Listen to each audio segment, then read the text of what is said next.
It's Morgan time. Did I reset? Hold on.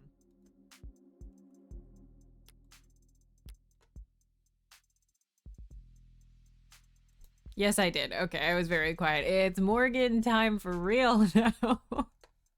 I was recording earlier, so I had my game set super, super low.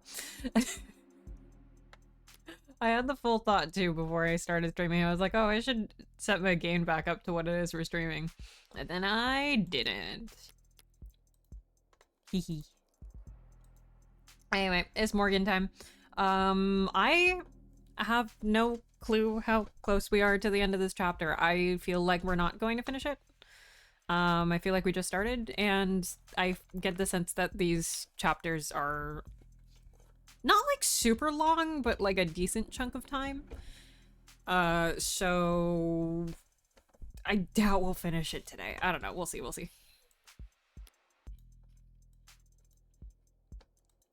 Heh. All right. Let me get my tabs all in order. And then we will be good to continue finding out what the hell is wrong with Morgan, and what the hell is wrong with Emma Rockford, and what the hell is wrong with David Asher, and what the hell is wrong with everybody in this game. What the hell is wrong with the cougar from hell? I'm excited. I'm always excited for more Morgan time. Oh right, where did we leave off after I got Yuri brain blasted at maximum capacity? We're hearing the danger noises already, and I don't remember where we were. Oh shit, hold on. Backlog. Ugh, thank you, you're a lifesaver. And the next time that Bridezilla texts you, just turn your phone off. Chatty guy. Must have been due to go on break. When he tried and failed to find the witness's medical record, his datapad had the name blacked out. But I did see that they have Caduceus Executive 3, more expensive than David's, which means they most likely... How did you do that? Can I come over and look at you like this? You need to hold the button to get the doors to close faster. Mashing does nothing. That is not what I meant. There were many others who arrived before us. How did you get us down here so quickly? Well, I didn't do anything. It was that nurse who escorted us. Yes, but you managed to get a stranger like him to help you with so few words. So little information. I don't think you even gave him your name. Haven't you heard of the golden rule? Of course I have. Treat others how you would want to be treated. Wrong. Treat others how they would want to be treated. He wanted someone that he could vent to. He wanted someone to pay attention to him. And he wanted to feel appreciated. Which meant he'd be eager to help, given the chance. Even just reading someone's mood is quite difficult. How can you know how another person wants to be treated? There are no mind readers. No one can ever know anything about what anyone's thinking. Maybe not even themselves. Doesn't matter if they're your parent, your twin, your lover. It'll always be a gamble. That is... not a very comforting sentiment. Well, I think it's fun. Only because you're good at it. How did you get good at it? Same as anything. Observation and practice. You must have been observing and practicing for a very long time then.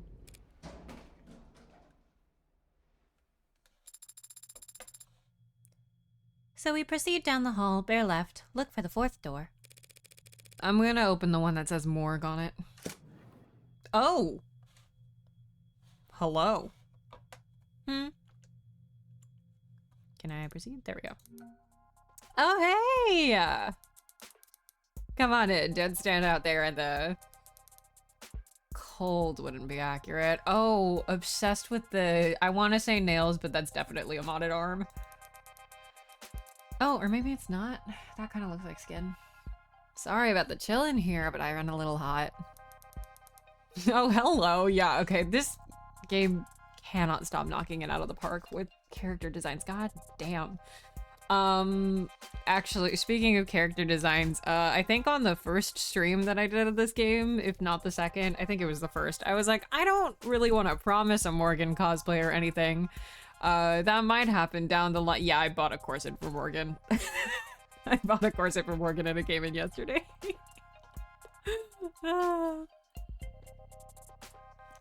To be fair, I already own most of what would make up a Morgan cosplay. I need like 2 more things and she's like done. So I think I'm bringing Morgan to A-set. Hopefully it's not like obscenely hot outside, but hee hee. I also want to bring her to, if people are in Chicago, there is a Yuri cafe that's happening. And it's a Saturday in June. And the day after that is the day of the Ace Attorney Cup sleeve that I'm helping run. So I think it's going to be back-to-back lawyer Yuri for me.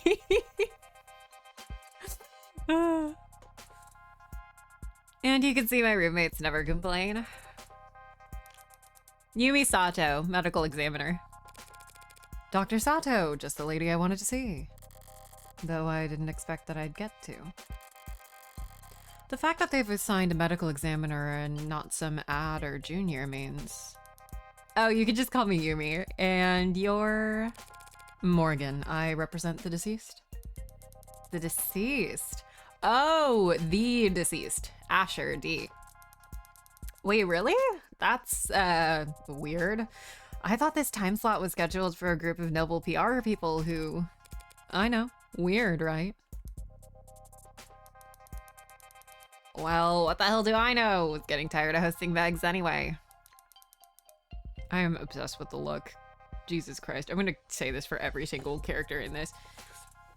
I gotta finish typing up this report before we talk shop. But in the meantime, feel free to make yourself at home.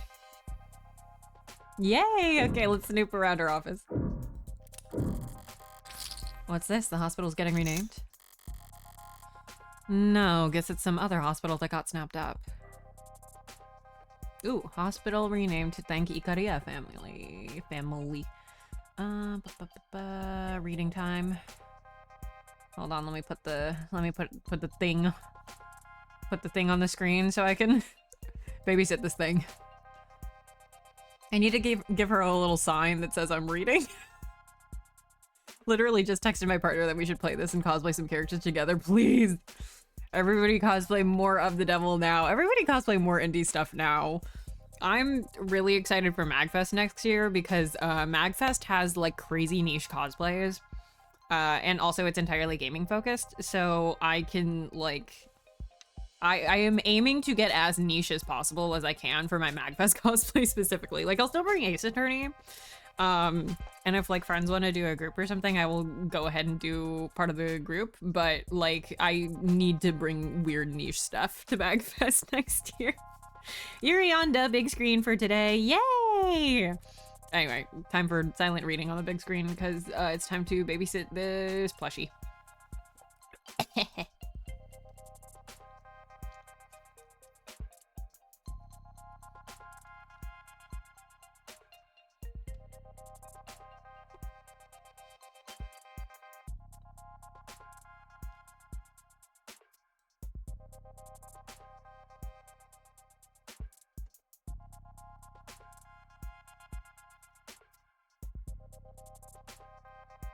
Oh. Oh, it's the mob. Okay, cool.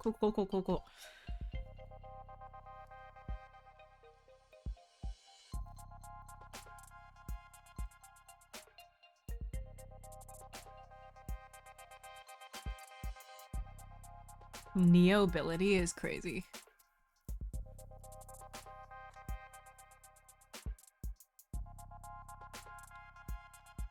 New money getting so like aggressively powerful all at once that it reinvents like nobility essentially. Crazy shit.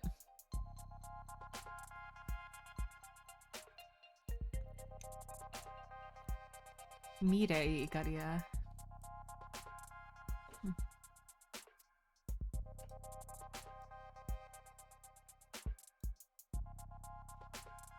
There's a character named Yumi and a character named Mide. Close enough. Welcome back, Yakuza.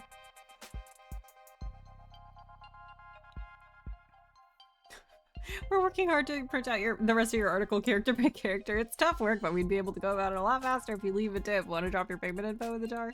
Real. The Ikaria. I guess they weren't always in the same line of work.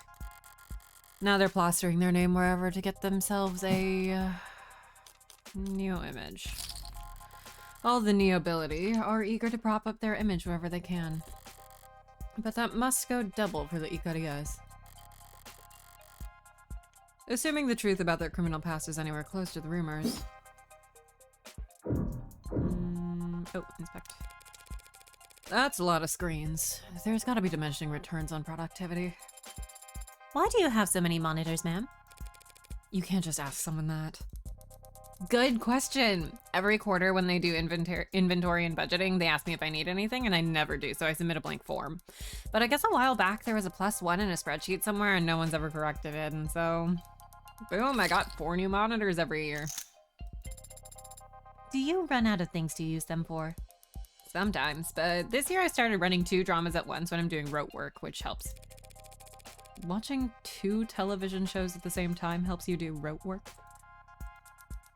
Helps me use up the screens. I see. Helps me use up the screens. Screensavers, not for the style of screens that used to be like it would literally burn an image if things weren't moving around. Screensavers in terms of like something needs to be put here. Are these all dead bodies? One would hope so. Ah, I switched tabs. I only meant that I'm surprised to see them stored here. It suggests a backlog, which suggests a higher murder rate than the public data would lead one to expect. Do you only examine bodies for the police, Doctor? Oh, I wish. Most of my job involves confirming COD on natural deaths for insurance adjustments.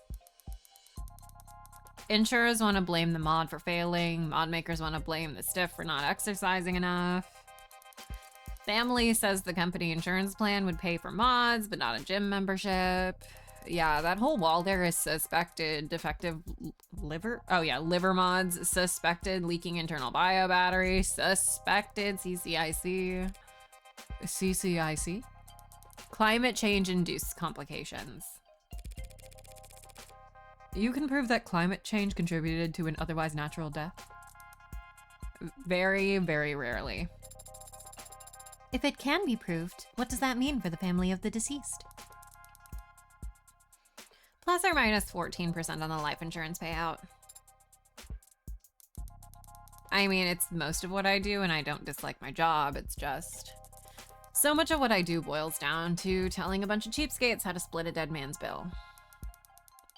It's enough to make homicide feel like a breath of fresh air. Can't we have a... Why can't we have a normal killing for once in this country? Is she finishing up over there?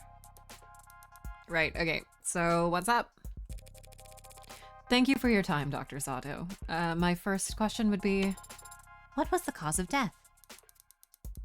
Oh, wow! Hi there! Cute android. I didn't even realize it was...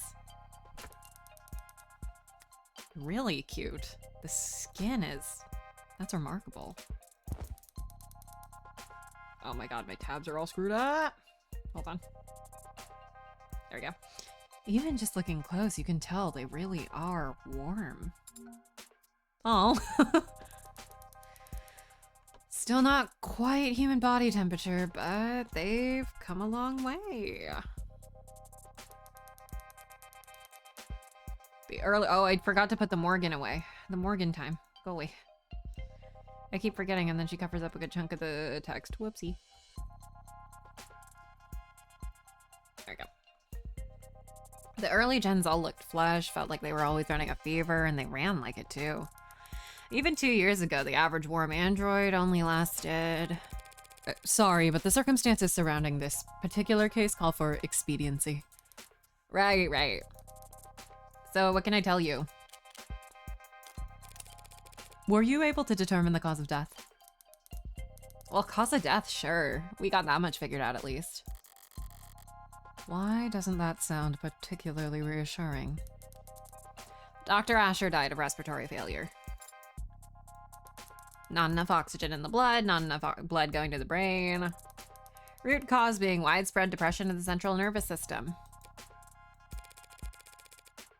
What would the symptoms be? What would it have looked like? Lightheadedness followed by dizziness. Then headaches, slurred speech, exhaustion. Loss of consciousness, and finally, respiratory arrest. The report shows that the EMTs tried intubation and then resuscitation through electrical stimulation repeatedly. By the time he got to the emergency room, they were desperate enough to attempt direct artificial blood oxygenation, but it was too late. And you're certain of all this? Oh, well, most of it, sweetie. Most of it? Yeah, it's turned into quite the puzzle, and I'm used to having more pieces to start with. I was surprised a man as rich and famous as him didn't have any kind of biomes, but his files show... He wasn't a viable candidate for modding. Yeah, that's right. Without that kind of first-hand tech, we don't have nearly as much data as we'd like. But he was extensively monitored from the moment the EMTs arrived. We're very certain about our conclusion. Did you find anything unusual about his body in your examination? Cuts or bruises? No injection sites, nothing in any cavities. Nothing at all, huh? Talk screen. The police mentioned a talk screen. Yeah, that's the thing. They ran a talk screen when he first arrived, typical diagnostic intake procedure. Based on the emergency call, they figured he must have overdosed on something, but the talk screen gave them nothing. After he died, we performed the broadest screenings possible. Nothing. So were you forced to conclude this was a natural death? I didn't give up that easy. I took blood samples and compared their makeup with what was on record in his previous medical history. And I managed to isolate a single, non-naturally occurring chemical compound that wasn't there before. What was it? Some exotic toxin from a different hemisphere? I wish. I ran it through every available database we have access to. And even a few I only sort of have access to through some friends.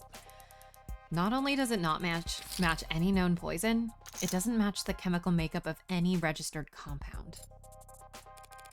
So a designer drug, huh? That seems to be the best explanation. What the hell did you do, David? You said it didn't match any registered compound.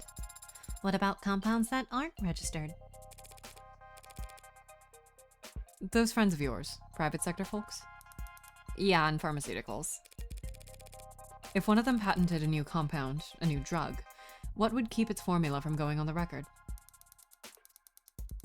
In the private sector, intellectual piracy is the norm, so you're expected to protect your research aggressively. Patent first, find a use later? Yeah, a patent would have to at least describe your compound in brief, but depending on what country you file in, I've heard it may be considered prudent to keep the actual chemical makeup off the record. Smart, using international IP law as your own personal minefield. How so? Whenever you're ahead, patent as much as you can, as fast as you can, but bury the formula so no one knows where it's safe to walk. Anybody small and ambitious comes along, finds a new drug they're excited about, you flip up your card, let them know you came up with the idea years ago, and that you'll give them death by 1,000 court dates if they so much as blink. Wouldn't work on anyone your size or bigger. They could punch back, but for the rest of the field. Wow, you corporate lawyers are scary. I'm not a corporate lawyer. So you came up with that strategy just now? So it's possible that this poison is actually a known substance? Something that the hospital could have easily identified? If it wasn't considered a trade secret. Yes, unfortunately, that is a possibility. So you're saying, like, this could just be a normal, like, even, like, a drug that is used in a hospital, theoretically. Like, it could be brand name morphine that he overdosed on. And, like, we can't know because they copyrighted it. That's the problem. Ooh. This fucking world building, man. This fucking world building.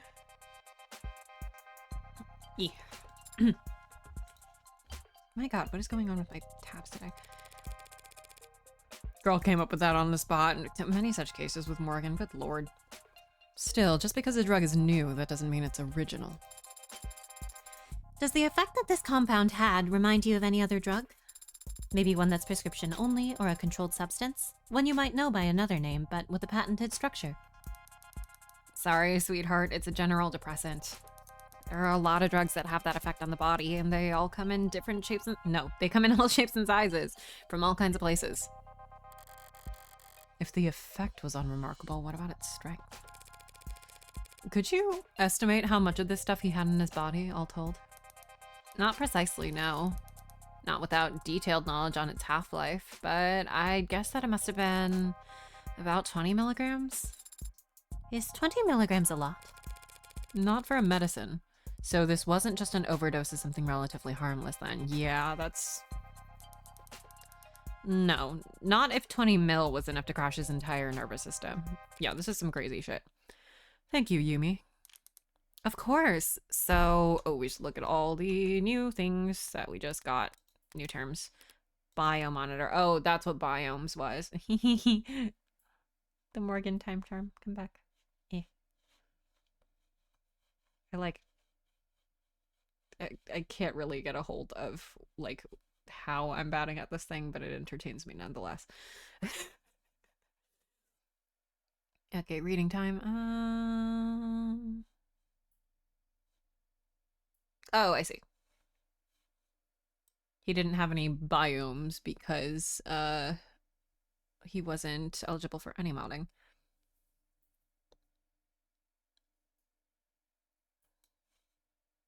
So essentially we don't have any like if you had like a pacemaker or something, we wouldn't be able to, we don't have any information that would have been on that.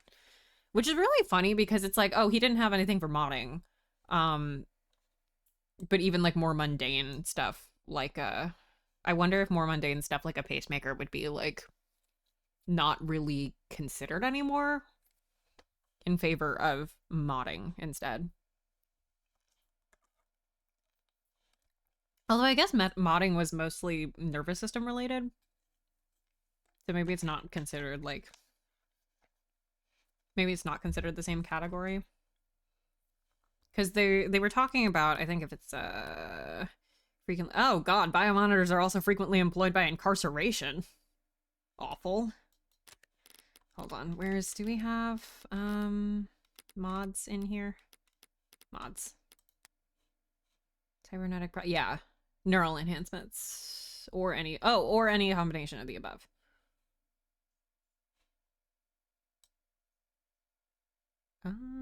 So maybe they're not all necessarily... Oh, mods have been classified on which section of the spinal cord. Okay, so they, I think, are generally, if not always, connected to the spinal cord. Neobility. Slang term for the nouveau riche that arose in the second half of the 21st century.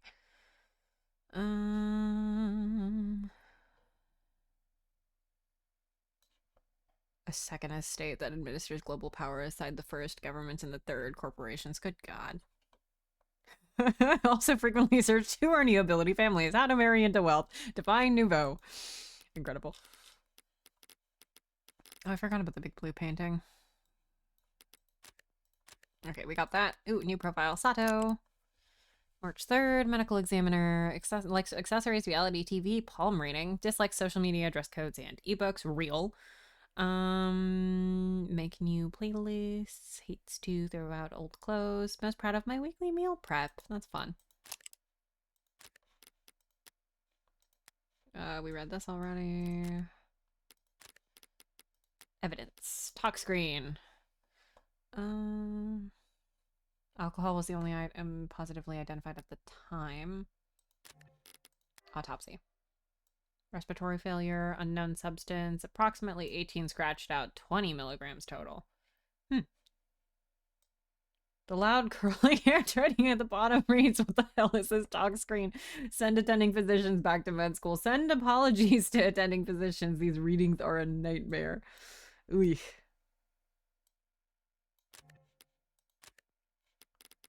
Really funny.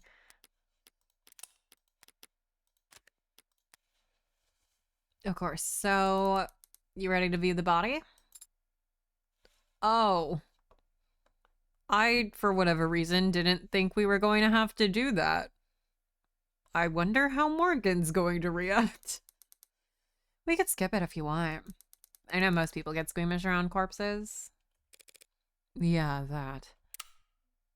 Yeah, that shouldn't be a problem. Yuri time, high enough. We're gonna look at the dead body of Morgan's friend, like a real friend that Morgan had, and he's dead, and we're gonna go look at his body. Woo! Okay, then let's get started.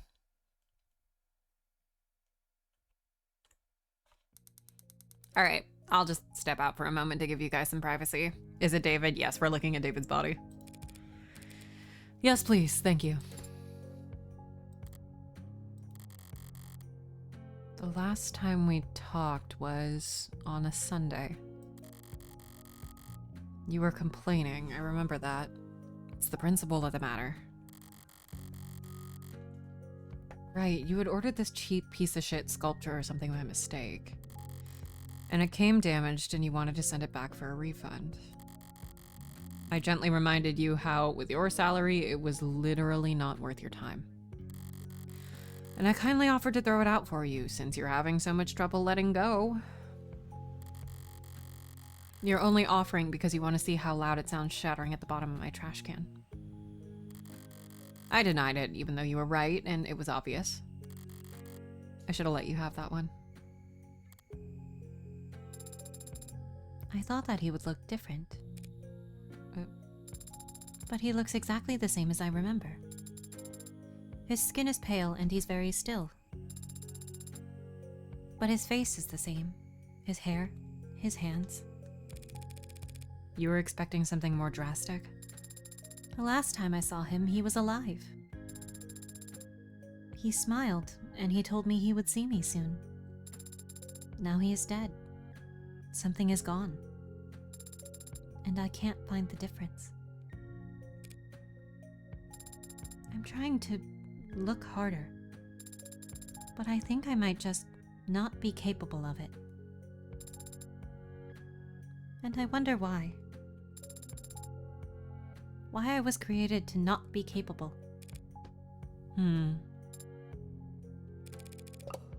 Could be an issue of skill. Or maybe it's not something that can be seen, no matter how hard you look. But it's there, I guarantee it. I've seen the transition enough times to be sure that between life and death, the distinction has significance. To the dead, at the very least. You're going to smoke? Here? Now? I'll pay the fine. That's not the issue. Were you expecting me to fall to pieces? Real boys grieve in all kinds of ways, Pinocchio. And some don't grieve at all, it seems.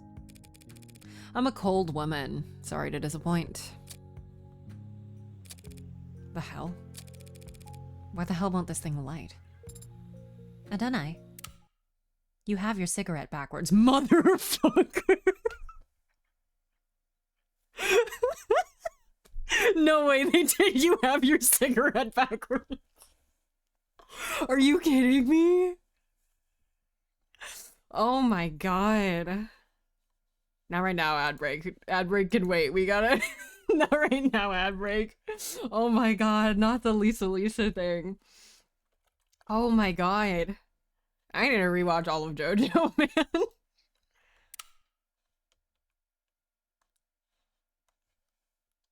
Oh my god. Alright, that's back into cold storage for him, so... Need anything else? Can you send me the chemical makeup of that compound you isolated? Sure, for what it's worth. Let me just... Fuck. Oh my god.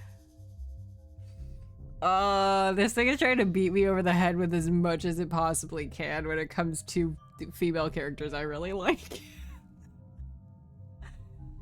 It's got carbon, nitrogen, oxygen, hydrogen with hexagonal structured. That was so delayed, but I can't believe they've done this. Oh my god. So it's organic? But there's a number of metallic elements too. And if you had to speculate on its intended use based on what we know of its structure? Poison? Unidentified substance found in the bloodstream of David Asher after his death has many similarities to the chemical makeup of a depressant drug. No additional traces found anywhere at the crime scene or in David's penthouse.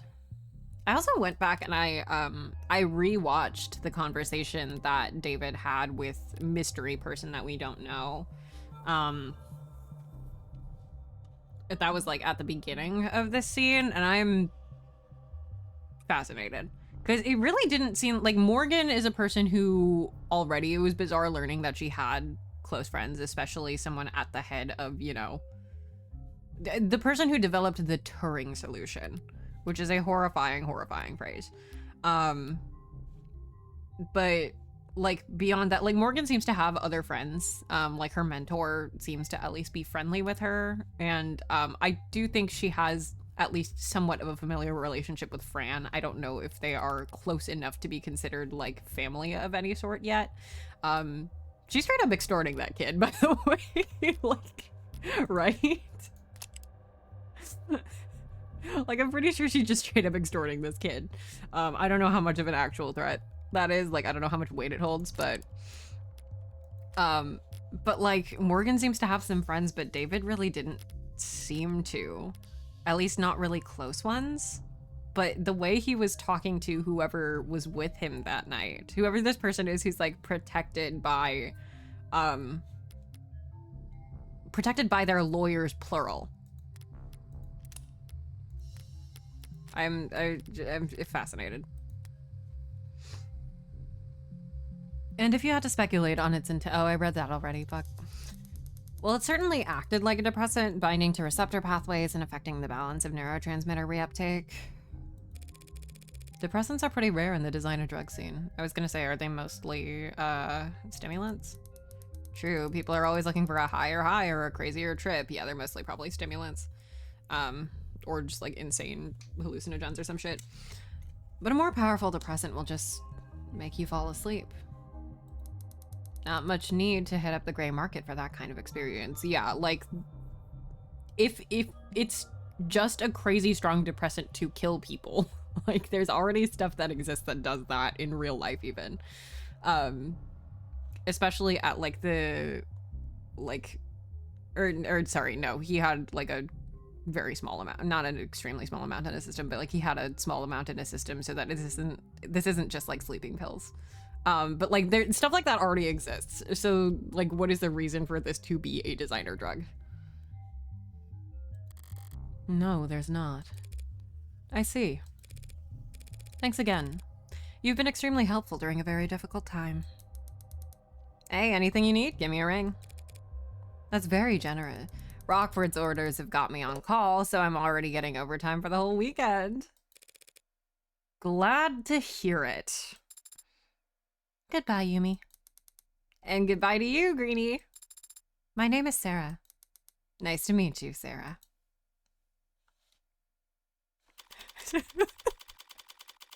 Hey, yeah, the DA is paying me, so you can do whatever you want, man. Great, we love to hear that.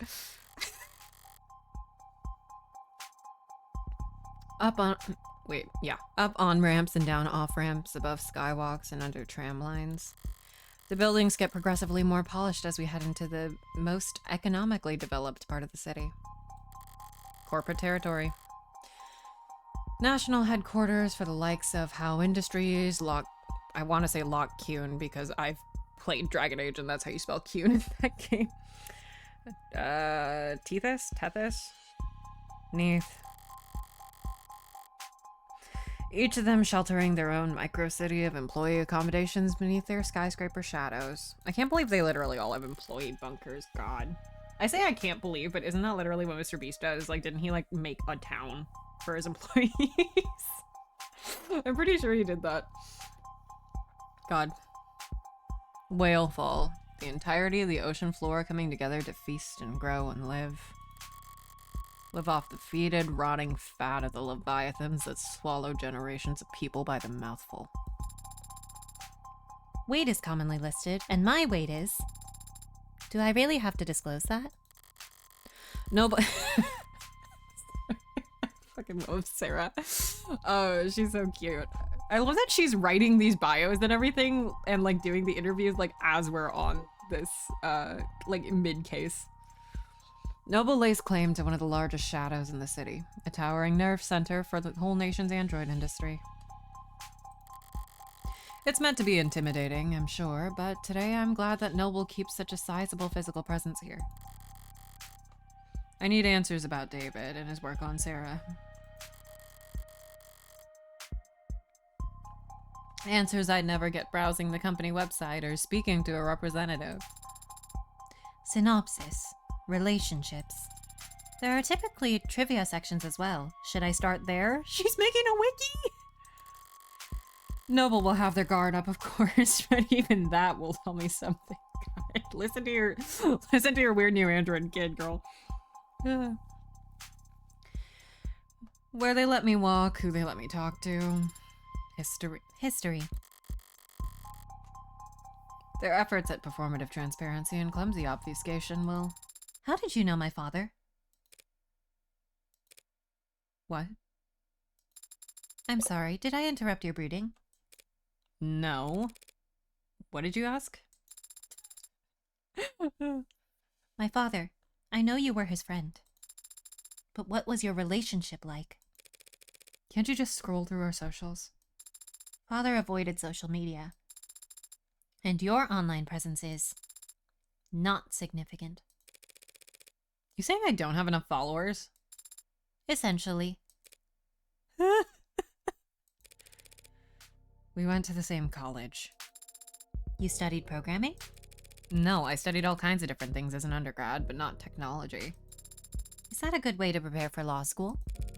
I wasn't preparing for law school. Or anything else, really.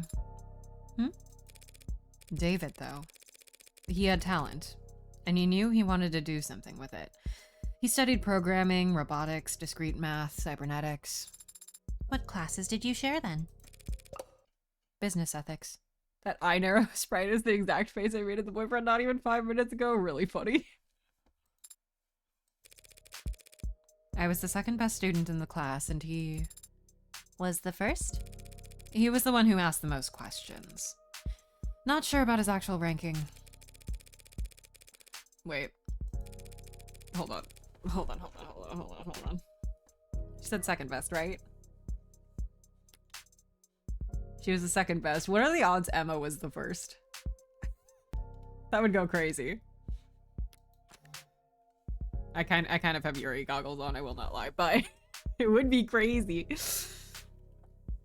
He'd come up to me after class to argue and sometimes to ask for help. Father always talked about socializing like it was a chore. Squeals in Yuri. It was kind of you to give him a chance. What, like I was some social butterfly? The belle of the ball? You weren't? One Sunday night, he knocked on my door all panicked, saying he was in bad shape for this tech course. There was a midterm or something the next day. I couldn't make heads or tails of the material, but I did my best to at least quiz him. He wasn't satisfied, though. Wanted to cram the rest of the night. Father had to cram for an undergraduate midterm? That is actually, like, that's actually kind of peak overachiever behavior, actually, is to panic and cram for an undergraduate midterm that should be really easy. Did I say something scandalous? He's been called the founder of modern programming. Yeah, well, even founder types can have poor time management when they're 21. He was already fried by that point. Wasn't hard to tell what he was really asking for. So I went and stole his study aid for him. You stole a controlled substance just to help him with studying? No, that would be insane. No, I just pocketed some breath mints from the common room. Did you? Did you placeboed him? Told him to pinch his nose and swallow fast because the taste is so strong. You gave him a placebo. He already knew the content as good as he ever would. What he needed was to sleep. He could barely keep his eyes open by the time I got back from my daring heist. Didn't take much convincing from him to rest his eyes just until it kicked in. Holy shit. That's really good. And the test? B+, I think. I'm surprised that father stayed close with you after that. You stole and lied to him. I stole and lied for him. And David understood that. He was good at understanding things without me having to spell them out. I'm fascinated by their relationship, and we've never seen David really speak to Morgan for very long. He did have like a brief, some sort of correspondence with her. I can't remember if it was a note that he left her or a flashback. Also, I just noticed her little blush is like glowing a little bit outside of her face. But I guess that's not the kind of thing that gets passed down through programming. No. Anyway, we kept in touch after that. First year of grad school, he published this paper. He published a paper in his... Oh, in grad school. I processed that as undergrad, and I was like, what did you publish in undergrad? The Turing Solution, a framework for programming adaptive linguistic heuristics. One of his advisors came up with that title. David thought it was way too cocky, but... But it still hasn't failed any known Turing test in the years since. Don't act like you're the one who deserves credit for it. He called me one weekend asking for advice on how to handle all the attention. Job offers, interviews, apprenticeships, invitations to immigrate. What did you tell him? I don't remember telling him anything, actually. A lot of our conversations went like that. He would talk to me about whatever personal or professional problem was stuck in his head that day, and I would nod while he wore himself out. And at the end of the conversation, he'd thank me, even though I hadn't offered a single word of advice. Wait. We didn't say that out loud.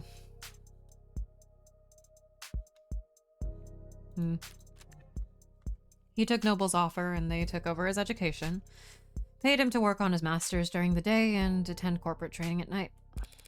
And whatever else Noble may be, they were smart enough to start listening to him early. You are referring to his one-point doctrine. Quality over quantity. Simple and elegant, just like his code. Simple and elegant, but anathema to a global corporation with supply chains designed for maximum capacity and just-in-time manufacturing. But obviously they got over their distaste fast enough. In the span of a few years, Noble's gone from making manual labor ads for meager profit to being the world leader in intelligence as a service. Even as he was making money hand over fist, he still kept in contact with a nobody like me. I moved to the city for my apprenticeship. He helped me put a down payment on my apartment. He helped you put a down payment on your apartment? Then made up excuses as to why he couldn't help me move boxes. So is that enough detail for you? Thoroughly convinced that he and I were, in fact, friends? I am. But Adonai, the favor that you owe him, what was it for? That's private. Understand? I have zero interest in talking about it with you. Say you understand. I understand, Adonai. We will be arriving shortly. Shall I send word ahead? Just tell them that David's lawyer is here. Ugh.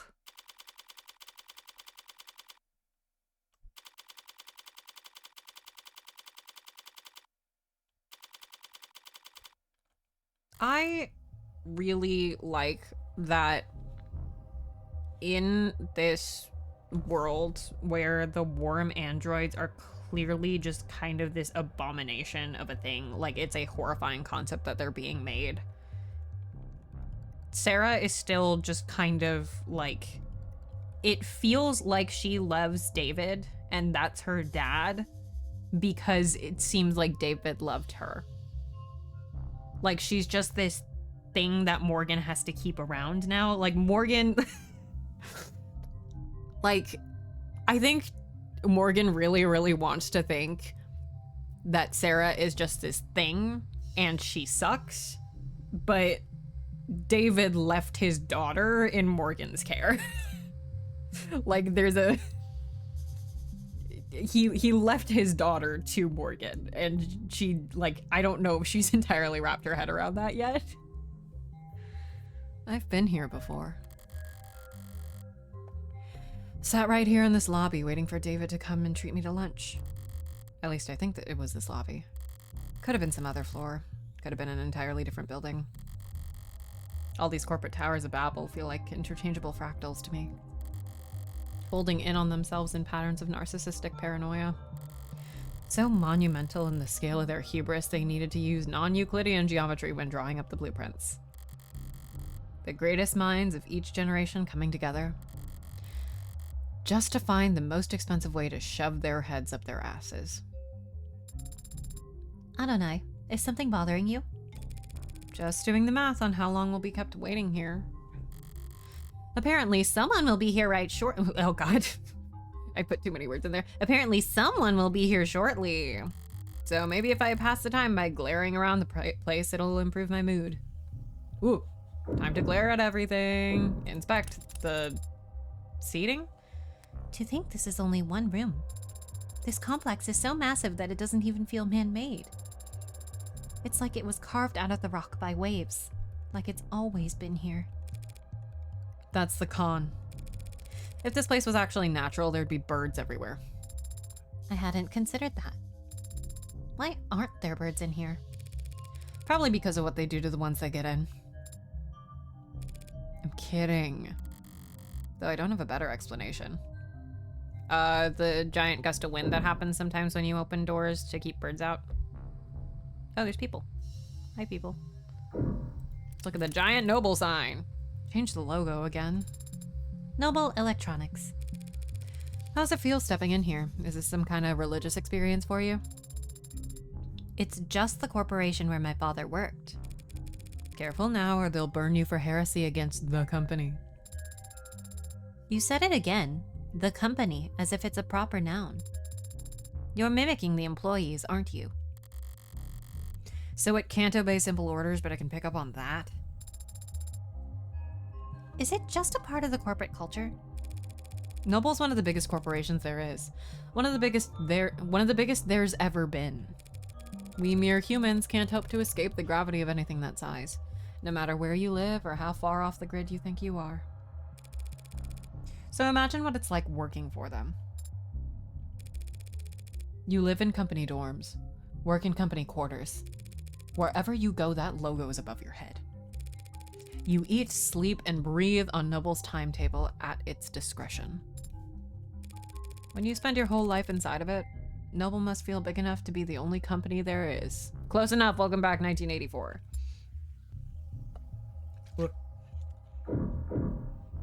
Watch. So much energy. So many people. Also, intent. You kidding? It's Saturday, the place is half empty. But doesn't everyone work on Saturdays? Well, the parents do, so they don't need to find childcare on Sunday. Everyone else flips the coin, I guess. All these people for 12 hours. Oh, God. I know they brought that up, but fuck. For 12 hours a day, 6 days a week. What could they all possibly be doing? Making work for themselves. You can be very cynical, can't you? Yeah, I'm terrible. But that guy over there has been jiggling his cursor for the last 20 seconds. Whoever comes to greet us better have a pulse and some goddamn authority. My mood's starting to sour, and if they send me the first link to their infinite chain of corporate bureaucracy, I'll make them wish. Morgan? That's me. Who are you? Hey there, Android Manufacturing Quality Control, Eastern Division. Evan Dawes. Evan Dawes, he says, like it's an afterthought. What's a name compared to your place in the hierarchy? You seem familiar. Have you... I'm David's lawyer. Oh, then we must have... Apologies. Let me first just say how sorry I am about his passing. You and everyone else at the company must be going through a lot right now. As if it's a proper noun. Thank you for taking the time to meet with me. You're welcome, but it's no big deal. Everyone's on the razor today, but what else is new? Alright, what's in your profile, Dawes?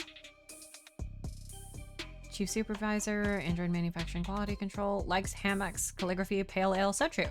Dislikes first dates, conference calls, 5 o'clock shadow. Proud of his practiced handshake. Struggles with solving CAPTCHAs. Interesting. Hair starting to gray. Save again.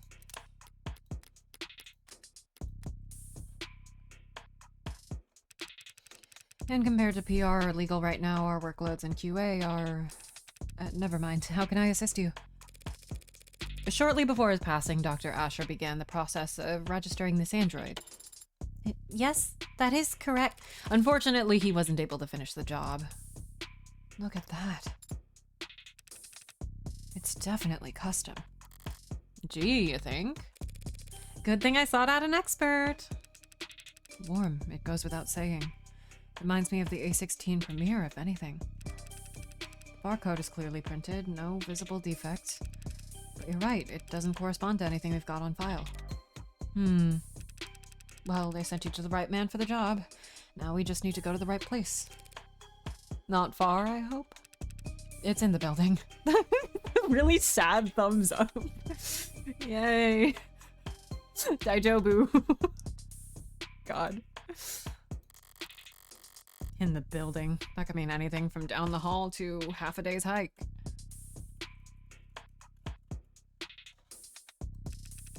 The production line on B9 should have everything we need. You do manufacturing inside your corporate headquarters? B9's a fully functional production floor, but it was only built for demonstrative purposes. New clients make deals upstairs about how many and in what shape or size, then they come down to the basement to see how the sausage is made. They have enough money to build a fake factory just for guests. Smart! So long as you're only giving tours and not giving away company secrets. No need to worry about that. We take intellectual security very seriously around here. No kidding. There are 11 cameras on us at the moment, that I can see. And who knows how many pairs of modded eyes are aimed our way. Clearly, nothing happens here without the almighty company knowing about it. So if they claim ignorance about anything, it's gonna piss me off. Lead the way.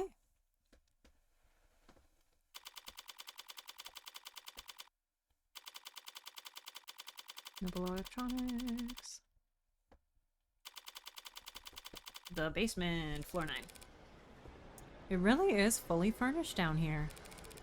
I don't want to take up too much of your time, but it's pretty rare to get to see all this in person, you know? Would you mind terribly if I looked around for a moment? No problem. I've got some prelim paperwork I need to handle anyway, so have at it. I better take full advantage. I'll need more than cursory knowledge if I want to figure out where Sarah came from and why David wanted me to take custody. I'm gonna look around. You stay put in the meantime. Adonai. Wouldn't want to lose you among the rest of the merchandise. We're gonna look around and then like turn back and our kid's gonna be gone. What's being built out there? Our top of the line brand new bestsellers, the Animate 16, Warm. Looks kind of cold out there. We keep the factory floor refrigerated. Slows the organics already tuned metabolic activity to a minimum. The metabolic processes! That explains why the room doesn't smell like rotting flesh. Ew. The flesh out there is only somewhat rotting. Slowly. I just meant I'm surprised to see metal. Oh, well, all the A16s have alloy endoskeletons. The organics are layered on later in the process. Sounds like what Sarah told me about herself. Maybe she really was the A16's prototype. But it's hard to imagine bridging the gap between her and these scattered doll parts. I get that you can grow just about anything from Lax Gemini, but how do you get the synthetic and the organic to work together? I'm not sure I want to know the answer to that. Yeah, that was our first concern when R&D began to work on the worm concept. The 1.0s were real skin with synthetic muscle. And it was a horror show. Metal pulling on skin was just... right. Wait. 1.0s were real skin with synthetic muscle. Oh, I see. The muscle was metal. For 2.0, they worked backwards. Organic muscles, organic skin. But digital signals on organic hardware was a dead end. Didn't the muscles flex when you passed them through an electrical current? Wait, didn't the muscles flex when you passed an electric current through them? They'd flex and unflex, sure, but that's not really nearly precise enough for facial expressions. Looked like puppets strung up on live wires. We used the test footage to haze interns, actually. Oh my god. You must have figured something out. The A-16 wouldn't look out of place on the runway. Thank you, we try. We ended up reaching out to mod companies.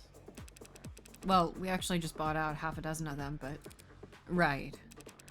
They figured out how to get human nervous systems moving mechanical limbs decades ago. So we just needed to get a mechanical nervous system to move.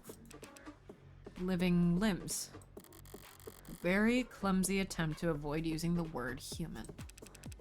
High-precision mods are slotted straight into the nervous system. They receive their input from neurotransmitters, not bioelectricity. So you had to do the opposite? Exactly. We created a synthetic neurotransmitter that our androids could use to communicate with organic flesh.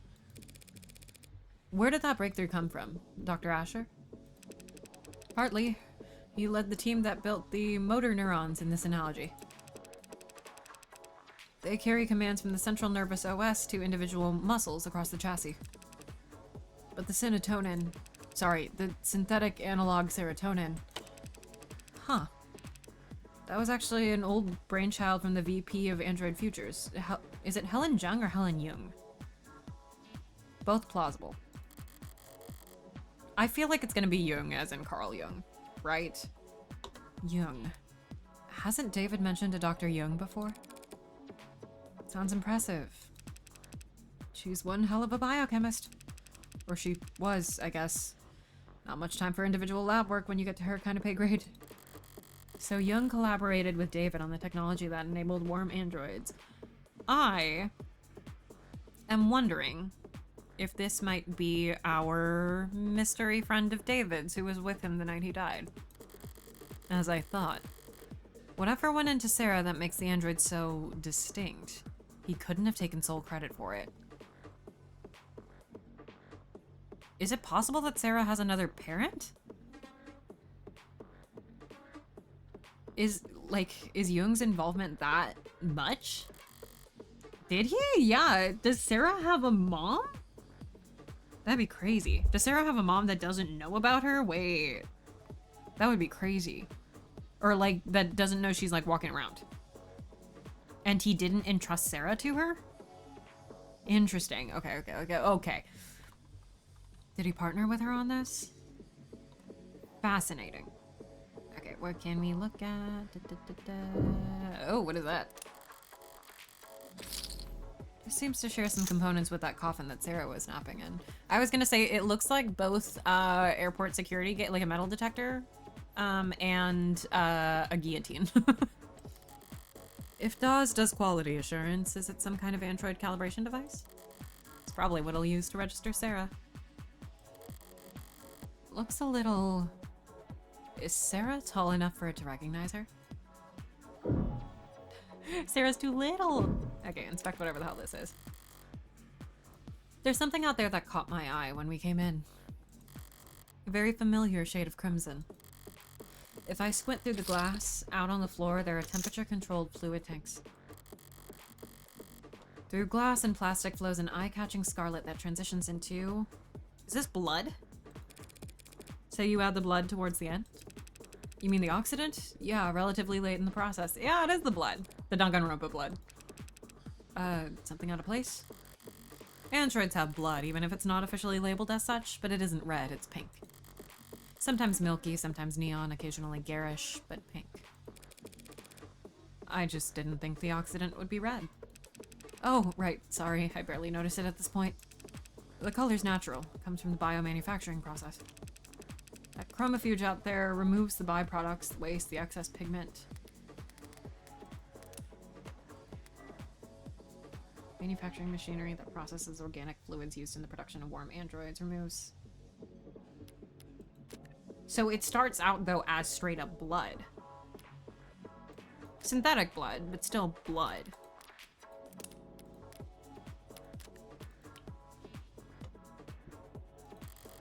Changing it from blood red to psychopop pink.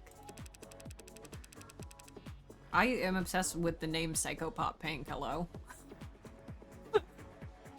Can we start calling the Dry Fairy Pink that?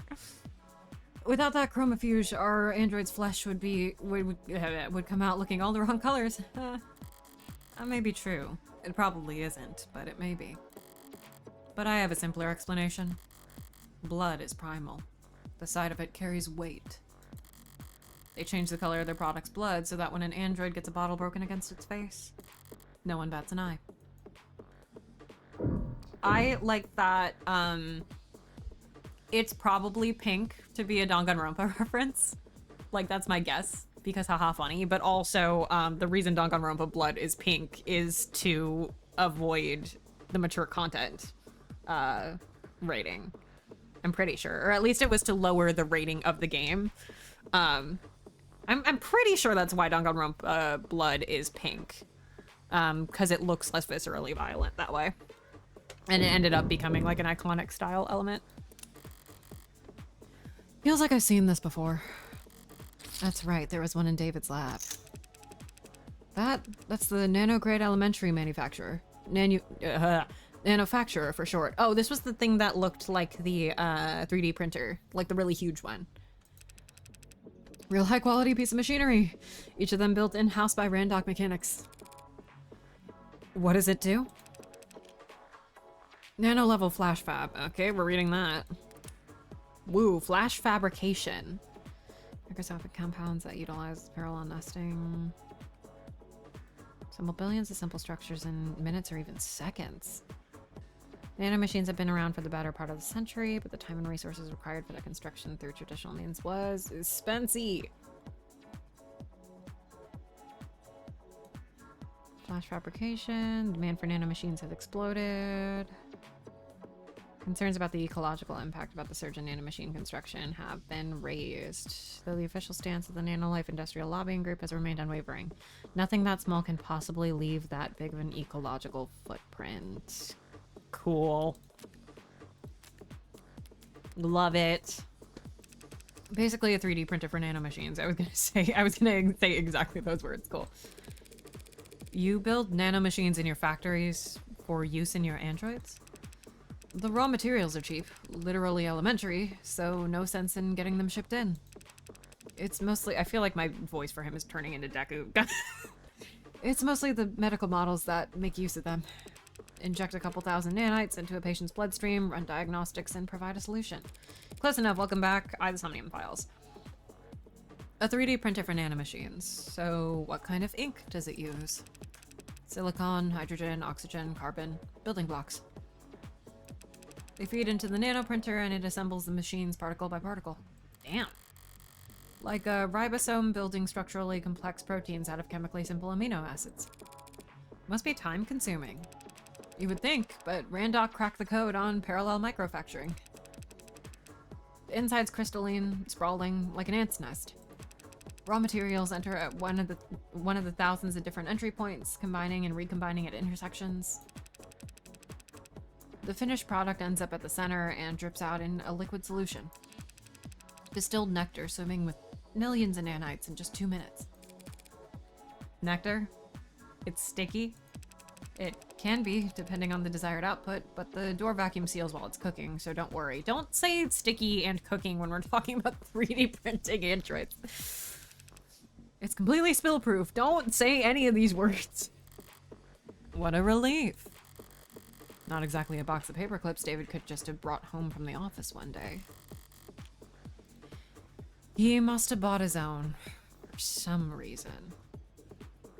I am actually going to take a quick break and go and grab some water, but I will be right back. Everybody else hydrate or dehydrate as well.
Okay, I returned. I wanted to leave you guys with the funky music, but it would not let me. So I left it on my standard BGM for the time being. Anyway. Gross 3D printer things. What else is there to look at here? Oh. An inhaler left out on the desk. Probably a half dozen empty ones in the in one of the drawers. DOS, the inhalers, they're distributed by the company, correct? Oh, yeah, HR handles it. They personalize your dosage and prescription and update it based on performance and job fulfillment reviews.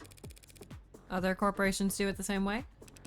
Yeah, pretty much. Everyone's trying to keep pace with each other, so...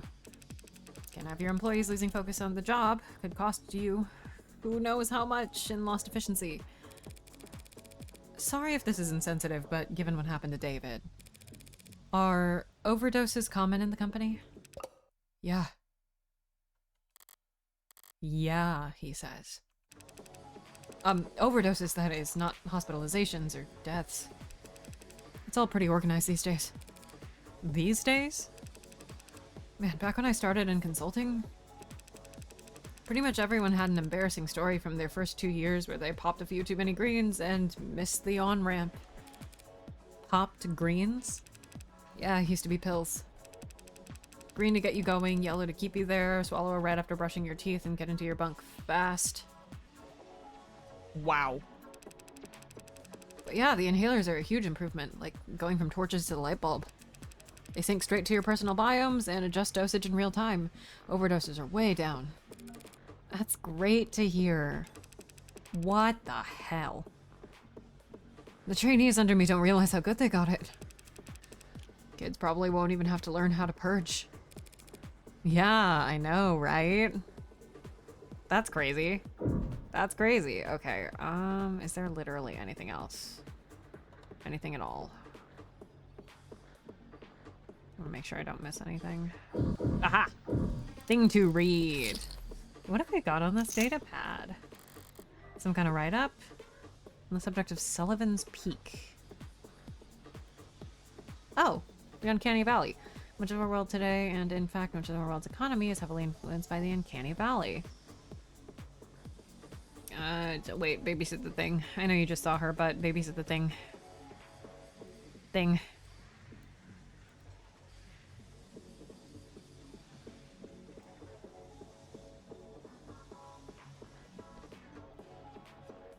These environment designs are so good. They're so cool looking.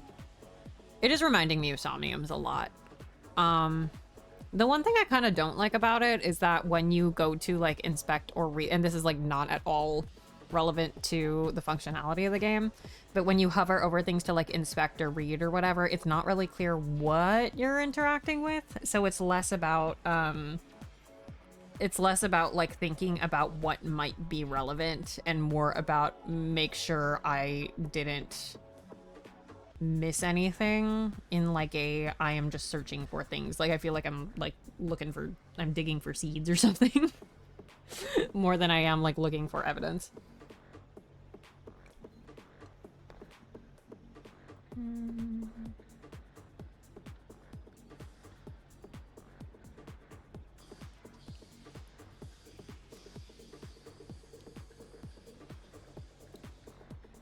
Deep trenches between those two ends. Wait.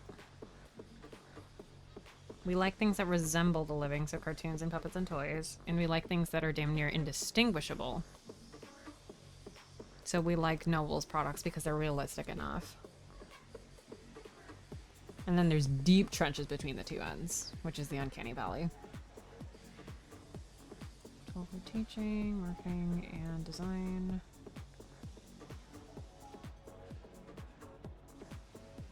The space between nearly indistinguishable and truly indistinguishable is much wider than we ever suspected, and it may not be the only part of the map that we misfear.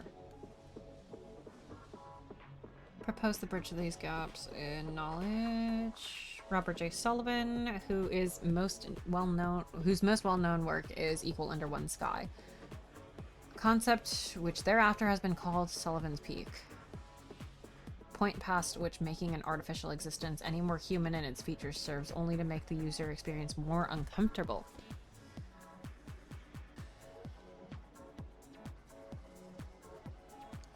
has its own peak on the other side. More difficult and more fraught with moral pitfalls. So once we've reached Sullivan's Peak, which is where the A16s are, you have to start putting barcodes to make sure it's not concerning to people how realistic they look. The designers of ads can only make their creations less lifelike or less likable. Hard stopping point for technological progress.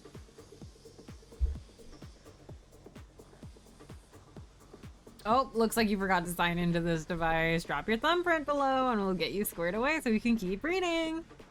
I wonder partially if that's why Morgan wears gloves. In addition to the whole, you know, killing people thing. Surprised to find reading material like that around here. Were they passing it around as a gag? Or are they actually afraid of Sullivan's Peak around here? Noble must be wary of it. If the peak... Oh, damn. I would have thought they would have been wary of it. Maybe I am putting too much faith in Noble. If the peak does exist, they'll be coming up on it fast, now that androids are warm. Noble's entire product line, maybe their entire industry could go bottoms up if people start to think it's cruel. If Sarah's any indication of where their androids are headed, I could see some people getting uncomfortable. No, okay, I was right. Her face right now. Oh, let me put away the thing. Bip. Well done. Are you ready to get the ad handled? Thanks for humoring me. Can you have it step into the scanner? As he says. Understood. Oh, that's fun. I like the silhouette. Right then, what are we looking at here? Whoa. There's a lot to unpack here. Oh, she glows when she's in, like, a charging port. We theorized that it may have been Asher's pincushion. Pincushion, huh? That would explain some of what I'm reading here. What language is that on the screen? Tess. You know, Tesseract. All Noble products and... well, pretty much all products, period, are programmed in Tess. Tesseract. Oh my god. Latest version of the Tesseract programming language. Built on top of the Tenet system. Thing. I need to put this on my phone in real life, man. Who says with this thing?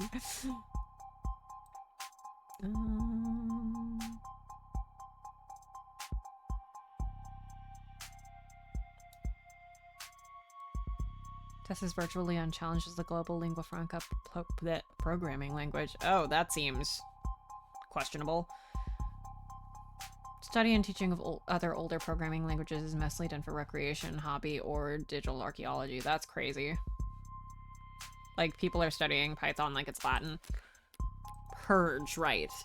The act of emptying one's stomach contents by inducing vomit, triggering the gag reflex, or using laxatives to stimulate a bowel movement. Holy shit. So literally just purging. Like, as we know it today, same thing. Damn. Fucked up. Okay, Sullivan's Peak we got. Oh, the manufacturer. Machine capable of assembling organic or inorganic compounds and even nanomachines just after 2 minutes of vacuum-sealed mixing. This would be, it'd be really funny if this was a prediction for a later case. This being vacuum-sealed seems like a banger place to, like, put a body or something in one of these games. We haven't had to spend too much time on, like, how did the body do all that yet, but... like, the murders themselves have been fairly simple so far. But this really seems like a machine that something would be stuck in for, like an Ace Attorney style case. Found at Noble's factory show floor, machines just like it are used throughout the production. Yeah, okay. Ooh, we got a lot of chips. Easy to read and write, and stay compliant. Now this model, what's it go by? Sarah. This Sarah model. It's got everything the 16th line has, that's for sure. Organic skin, hybrid muscles, advanced facial processing and emoting. But there's a lot crammed in here that's still in development. Like, in the idea phases. Solar cell hair strands, decentralized redundant power, mental and physical overclocking with extended tolerances. Data storage is so large I can't... Oh, wow, he had to measure it using... Hell of a poker face. Wait, decryption and signal hijacking, that's... hacking. Essentially. Does that mean it could hack its own tenets? Okay, what's tenet? Tenet supersystem. Programming framework underlying the development of modern automated dependent software. All contemporary supported programming languages are built upon tenet. Oh, allowing users to designate a series of inviolable priorities for their code to pursue. Once added to a program, a tenet cannot be circumvented.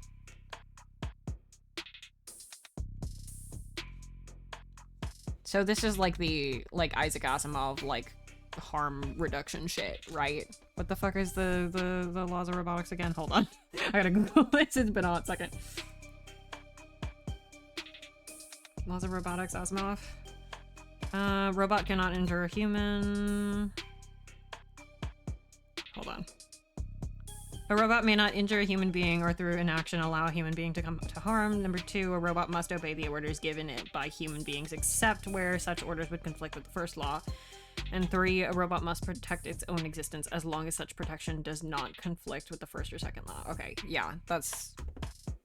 Like, tenet can be used to program the laws of robotics into it, right? If I swear to God, if Asimov was down here, I'm like further down and I just like got really excited. I gotta read. It's a reading game. I love when a game is a book. Okay. 3 priorities that govern Tao, preserving human life. Yeah.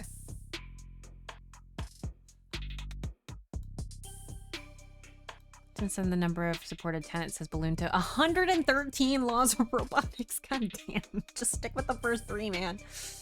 Most of them requested by lobbyists in the insurance industry. Motherfucker. Tenets are well known for increasing the decision time lag. Most programmers aim for a tenet limit below 30. Okay. The one tenet that could not be removed was initially tenet 0 or tenet 1. Dictated the following program could not produce outcomes that would result in harm to a living person. Yeah, okay, so it is the laws of robotics. Okay. After the decision reached in People versus Volstance, defense contractors, and the resulting widespread adoption of automated dependence of ads in the military and security sectors, this is no longer required. You can now harm people with a robot. The tenet 0 may still be added to particularly benign or mundane software as a good luck charm, superstitious ritual, or a joke. Wow. So, like, kind of adjacent to, you code a thing and then you run Hello World on it. As a good luck charm, superstitious ritual, or a joke. Okay. Did I? Hold on. Hold on. I need to read that last part again. That's crazy. What the fuck? It's no longer required. It's no longer required because of this legal case. God damn. Okay. Also, hold on. We got, Tethys, whatever that was, and I couldn't remember what it was, so I would like to read that again. Oh, this is the shipping company, right? This is the Amazon Jojo Mart thing. Right. Okay, let me save again after learning that horrific news. Robots don't need to follow the laws of robotics. Okay. Oh no, that's unthinkable. Literally, for an ad. For an ad to break its tenets would be like you stepping into traffic or dropping a baby. Even if you're physically capable of it, it's not something you would ever choose to do. I think we're maybe saying this to the wrong person. Some people do walk into traffic. Psychotics, addicts, the mentally ill. Does that mean there are androids? Well, no, there aren't crazy androids. So yeah, I guess my analogy doesn't hold up. That's okay.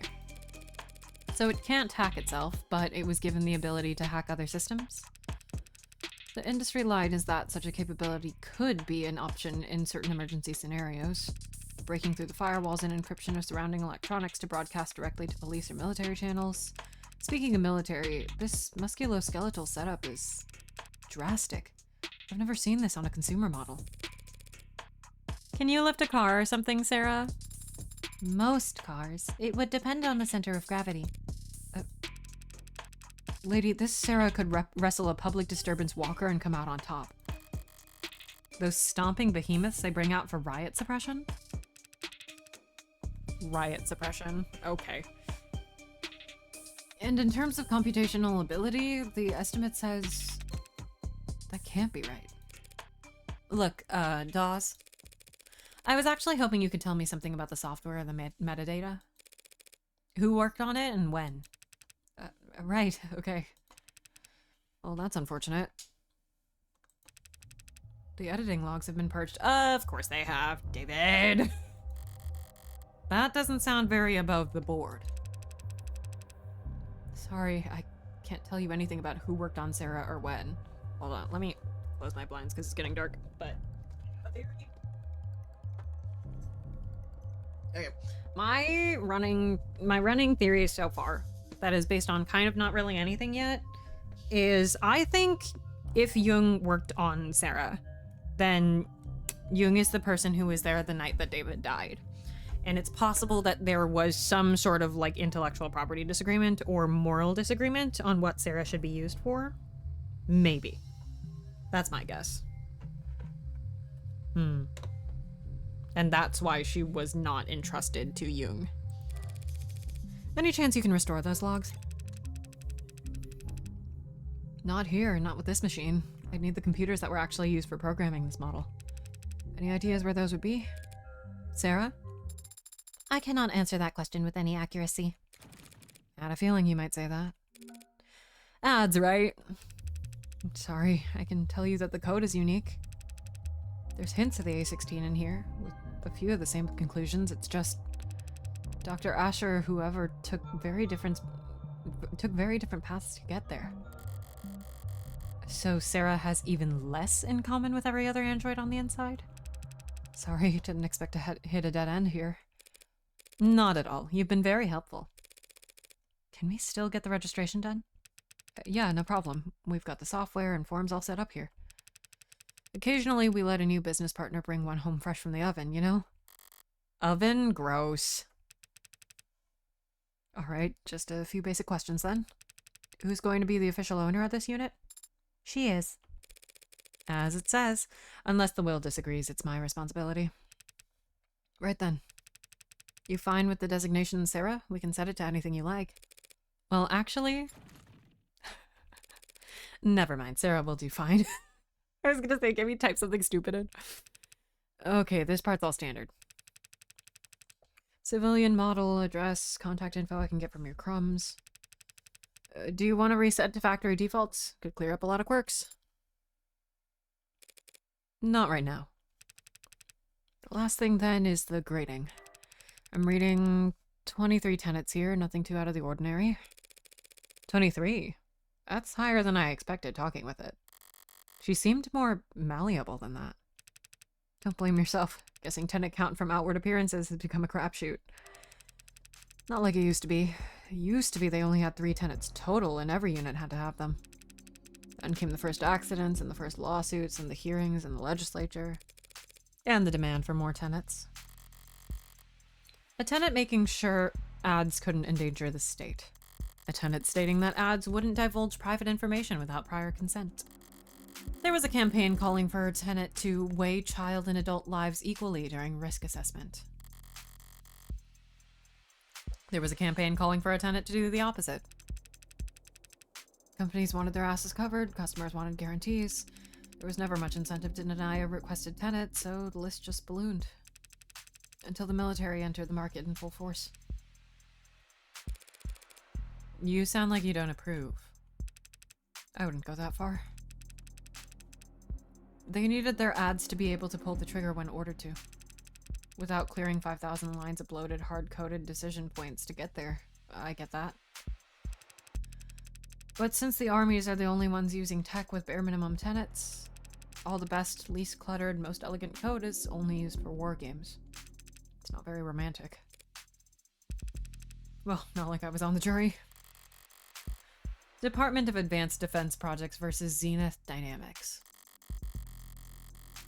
The Supreme Court sided with the military's requests and set a new precedent that every other army around the world would race to meet. Changing tenets from a mandated list at the root of every ad's source code to a choose-your-own checklist.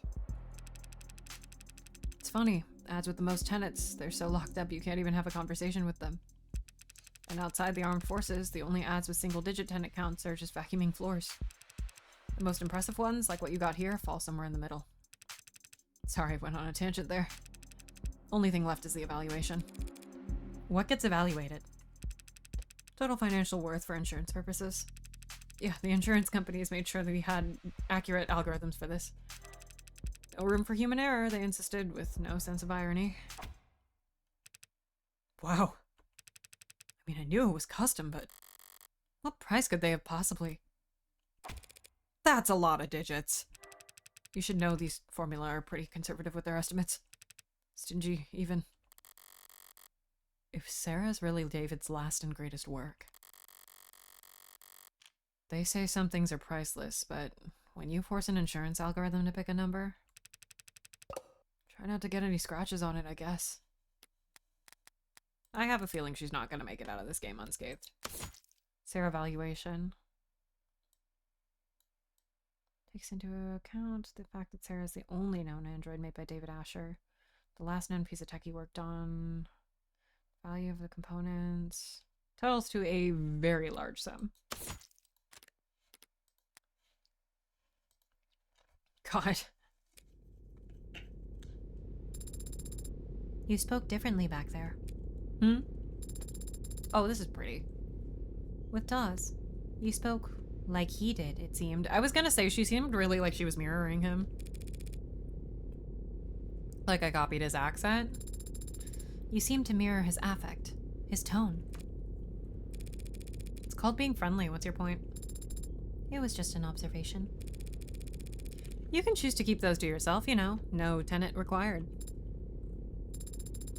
Why were you so concerned about registering me in the first place, Adonai?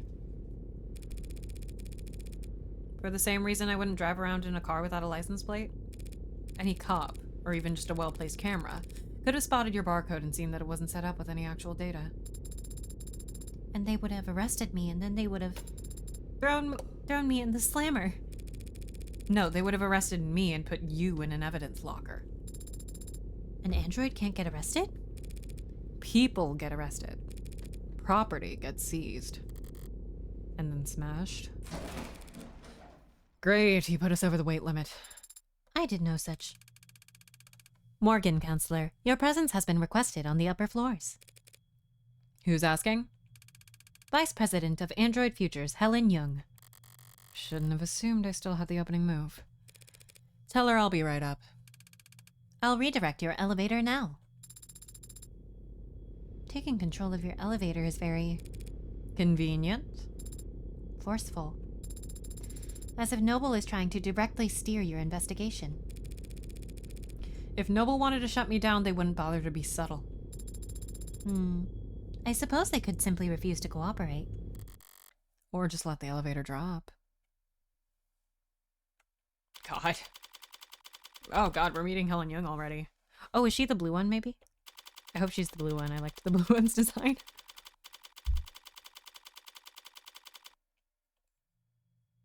Yeah, it's the blue one!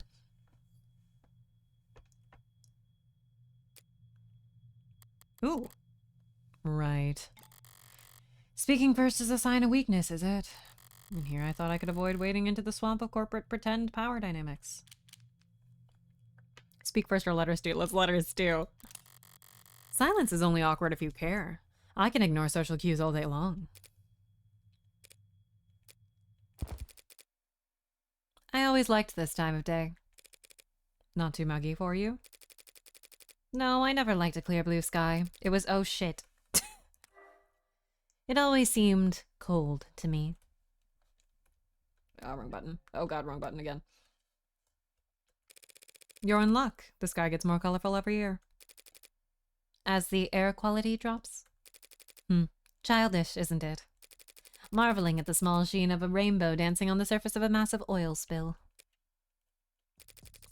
Apologies for waxing poetic. It's been a very unusual 24 hours around here. Dr. Jung. Just Ms. is fine. Ms. Jung, I get the feeling you didn't bring me up here just to talk about the weather. Yo? VP of Android Futures. Likes red meat, flower gardens, high thread counts, real as hell.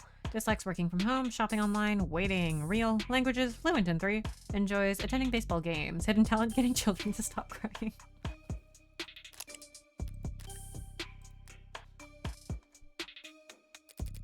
No, I brought you up here to express my condolences. I'm very sorry for your loss. Thank you, though I could say the same. I know that you and David worked together for many years. Yes, we did, but as much as I'd like to just drop everything into process, the company wheels don't stop spinning for anything. Or anyone. Was Dawes of any help? She sent him? Trying to be helpful or just trying to control the narrative? He was great! But that must mean you know why I'm here. I don't want to make assumptions. No need, I'll be explicit. I'm here as an officer of the court, which means I'm bound by law to document every rock I turn over. And every person I speak to. Yes, the lawyers made that all very clear. Lawyers? You have an android? It's not one of ours. You can tell that quickly? Got all the faces memorized? It's easy enough to remember the major archetypes we use, yes. If you're nuts about your work, maybe. I was gonna say like the American Girl doll face molds. It's a recent acquisition. Very recent, in fact.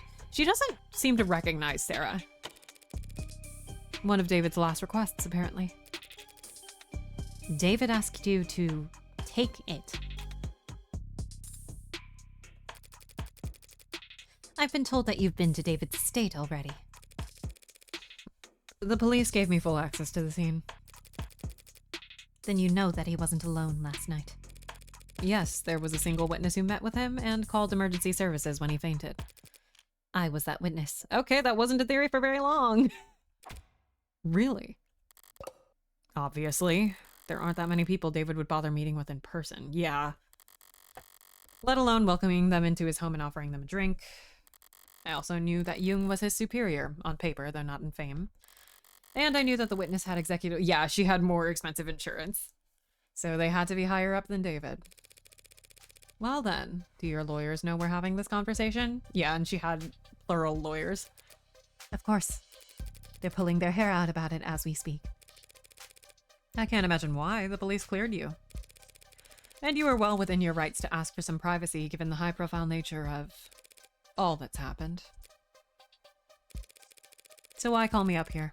Why cut through all the red tape your lawyers painstakingly hid you behind?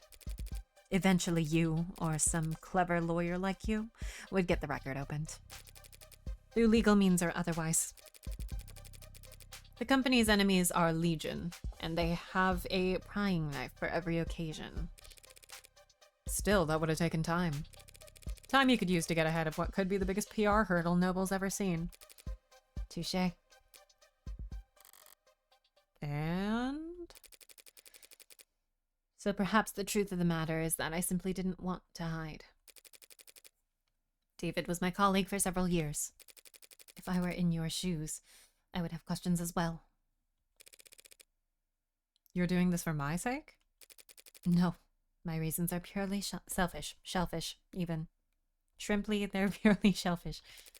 I'm only hoping that talking to someone whose job isn't to defend me from all consequences might prove therapeutic.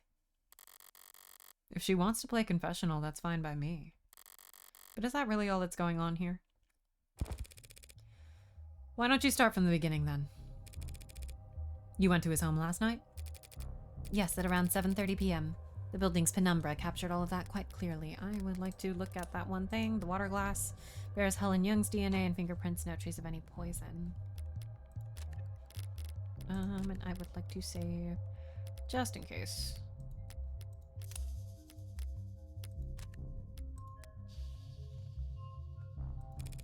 He fell ill at around 8 p.m.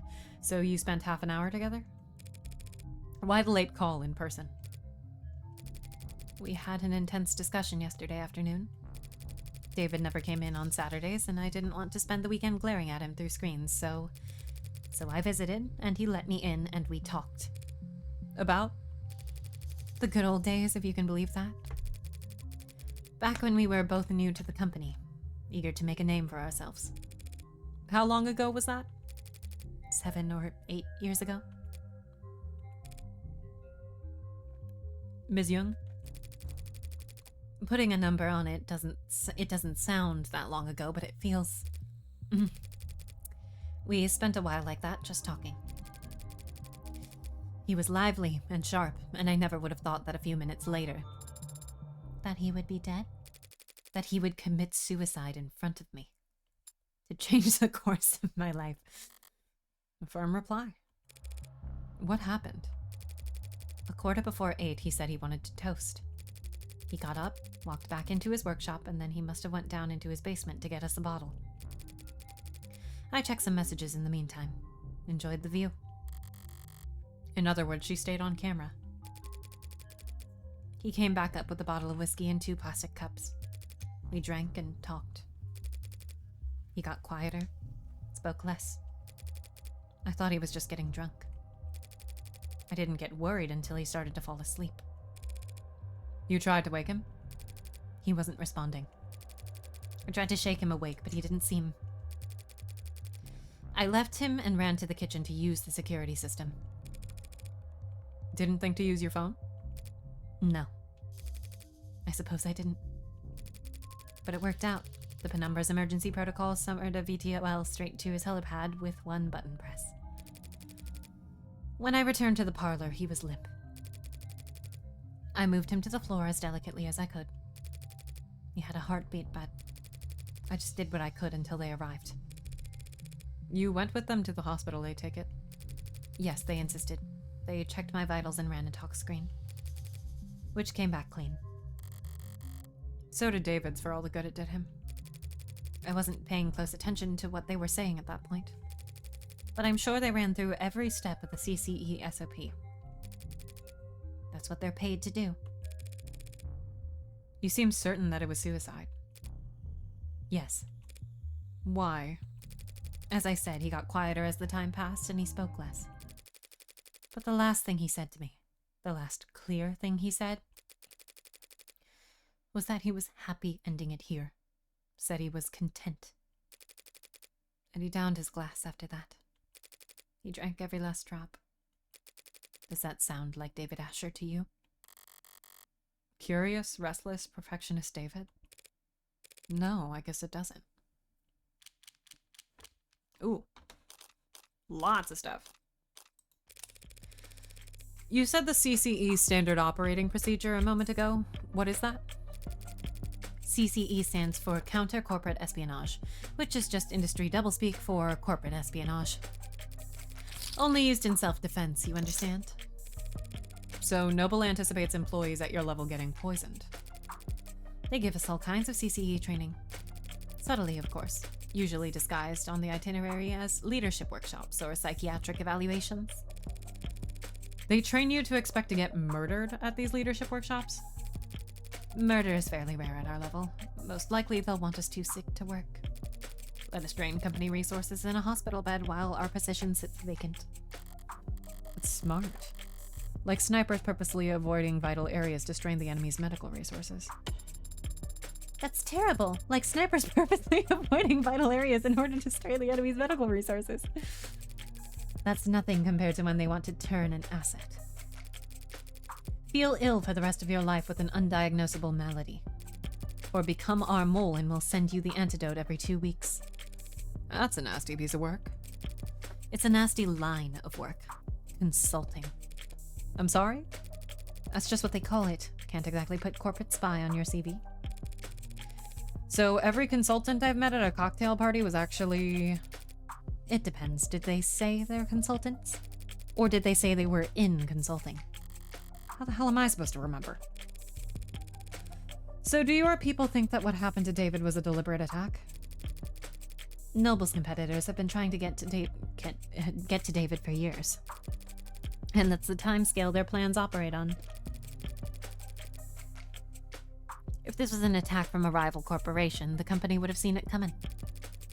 And they'd probably have struck first. Duck cups.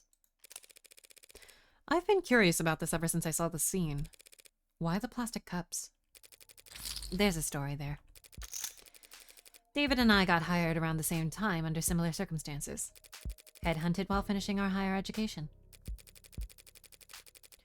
During recruiting, the company claimed to want us badly, but in practice, our actual authority was inexperienced and overpaid. You must have been extremely unpopular. You don't mince words. We didn't either back then. We were loudly trying to convince our superiors that their entire sales model for androids was antiquated and self-defeating. The two of them made the one-point doctrine? That's not the story I've heard in Noble commercials and Noble-sponsored media. And come to think of it, it's not a story I ever heard from David himself. We had this deadline. Self-imposed, but still a deadline. We wanted to get our pitch to the president of international sales by the end of day. 7 p.m. rolls around and people start filtering out. David still has his head buried in diagrams and sales figures. Imagine a technical man like him, a programmer, trying to make a sales pitch. The clock hits 9 and even the zombies start heading home. I turn to David, tell him that it's not going to happen. We're nowhere near finished and the day's long since been over. He looked at me like I'm the only other person on a sinking boat and I've just stopped pitching water, and he says, "The president lives on the other side of the globe. We've still got all night until his end of day." We wrapped up at 4 in the morning. Just us and the cleaning staff. Back then, only half of them were ads. He finally sends the message and I'm ready to collapse. I've got nothing. We stared blankly at his inbox for the next 40 minutes, hoping that the harsh light would give us the energy to work through the next day. And we got a response. It wasn't long, but it showed he was interested. I had been turned down so many times before then, ignored and placated, passed up and ghosted, but together, David and I, we had finally gotten a win. So David asks if I've got anything to drink. I've got a bottle of some swill in a cabinet at my desk, but he doesn't want to drink from the bottle, says he wants to toast. So we sat there at 5:19 in the morning, toasting awful vodka to one another in cups we grabbed from the break room. Toasting our first victory against the corporate beast. Between the lack of sleep and the drinking, the next day at work was hell. Sounds like a good memory. Plastic cups and liquor. That was our little ritual. So I didn't think twice when he presented me with my cup. It was ceremony for us. Ugh, that does sound really nice. They started at Noble at the same time and position. Wow, man.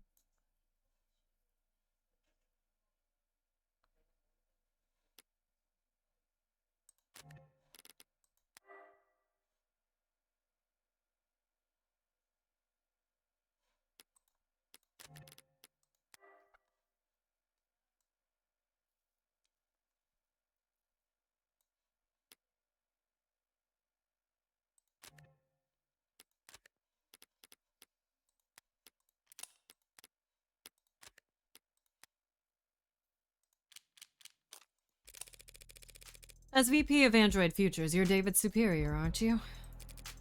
That's correct. Didn't you join the company at around the same time? David was always more interested in his work than he was at climbing the ladder. He didn't like playing the corporate politics game. So was he unpopular around here? Not unpopular, no. Not the great Dr. David Asher. Misunderstood, perhaps. How so? He could be blunt, demanding, some might say. He wasn't trying to be, it's just... Not everyone could work at the same pace as he did, for as long as he did. Even with the whole company huffing those inhalers, they couldn't keep pace with David. Speaking of which, I don't see any at Jung's desk. Maybe it's just not something you leave out in the open at her level. So, you would say that his work-life balance was... Balance implies the two are at odds with one another. We use work-life harmony here at the company. Fascinating. So was he in harmony? No. David always had plenty of suitors, but he was never willing to put the time in. But I'm sure you're more knowledgeable than I am on that subject. Right. What do you mean? I had to help him draft a lot of apology notes over the years for misunderstandings and double bookings. Scandalous. The A16 only entered production this year, correct? Correct. Pre-order started last holiday and we began shipping in the first quarter. I understand that you were instrumental in the success of Warm Androids. I played my part supervising the launch, yes. Weren't you the one who designed synatonin? The factor that enabled communication between synthetic and organic parts. I'm surprised you've heard of that. I did lead that project, yes, but that was years ago. At the time, synatonin was little more than a novelty, a dead end. It wasn't until David took the reins on the A16 that we found a use for it. Took the reins? He was lead programmer on limb coordination, facial expression, exhaustion parameters. And he designed the synthetic nerves that made all of that possible. David did all of that? That's a lot more than just programming. Was he always so gifted in that many fields? Did he fill those roles on the A14 or A15? No. He used to stick steadfast to his role as a software architect. That was his field of expertise, and he didn't wander far. But 2 or 3 years back, he started sitting in on other departments, taking notes. Soon he was joining the discussion, proposing new ideas. And eventually, they came to follow his lead. Just like that? Just like that. So he just applied himself, and soon he was leading other departments? That's the kind of genius that David Asher was. Maybe they weren't paying him enough. The company profited the most, of course, but the entire industry benefited from his vision and leadership. His loss will be felt for years. Sarah. So this android, Sarah. Even DOS couldn't find any real details on where it came from. It's not in any of our systems? I'm afraid not. Did David ever talk to you or anyone else at the company about a pet project? Pet? No, he never gave me any indication like that. And if he didn't talk to me about it, I seriously doubt he confided in anyone else at the company. David didn't trust anyone higher on the chain than himself and anyone below him. Oh, to have Kaname Date's lie detection with the heat vision right now, but Morgan is not modded, so we don't. Oh, to have a cybernetic eye in this moment. Frankly, they couldn't possibly hope to give him advice. He never mentioned me? No, never. Androids don't come cheap. You never heard about him requisitioning parts or resources? There were never any discrepancies with his company credit card? The company's accountants are mirthless, even by industry standards. They wouldn't humor anybody. Not even David Asher. If they had ever detected financial discrepancies, there would have been an uproar loud enough you could hear it in the mailroom. You have a mailroom? Not since the 30s. Just a figure of speech. He couldn't have taken resources from the company without leaving a record. But no one would deny Dr. David Asher information. He would have been able to obtain all the necessary data to build his own android. Then, with enough time and money, he could privately purchase the raw materials himself. I don't understand it. It must have taken him years to build Sarah. He wasn't doing anything illegal. Except the hacking stuff. So why keep it secret? Probably intellectual property would be the practical reason, though I don't think it's David's reason. I don't know. But he was private, and a perfectionist. Perhaps he simply wasn't proud of his results. Could be. Well, thanks for taking the time to talk to me. I'm sure this has been a difficult day for you. A difficult day for all of us. A message from Fran? I'm running out of leads to chase. The brat better have good news. Are you really going to take this to court? That's my plan. The circumstances may be irregular, but I'm still defending a client from the criminal charge. It's my responsibility to argue that he's not guilty of what he's been accused of. And that is what you believe? That he didn't commit suicide? I guess I haven't decided what I believe. Woo! Drink more water, goddamn.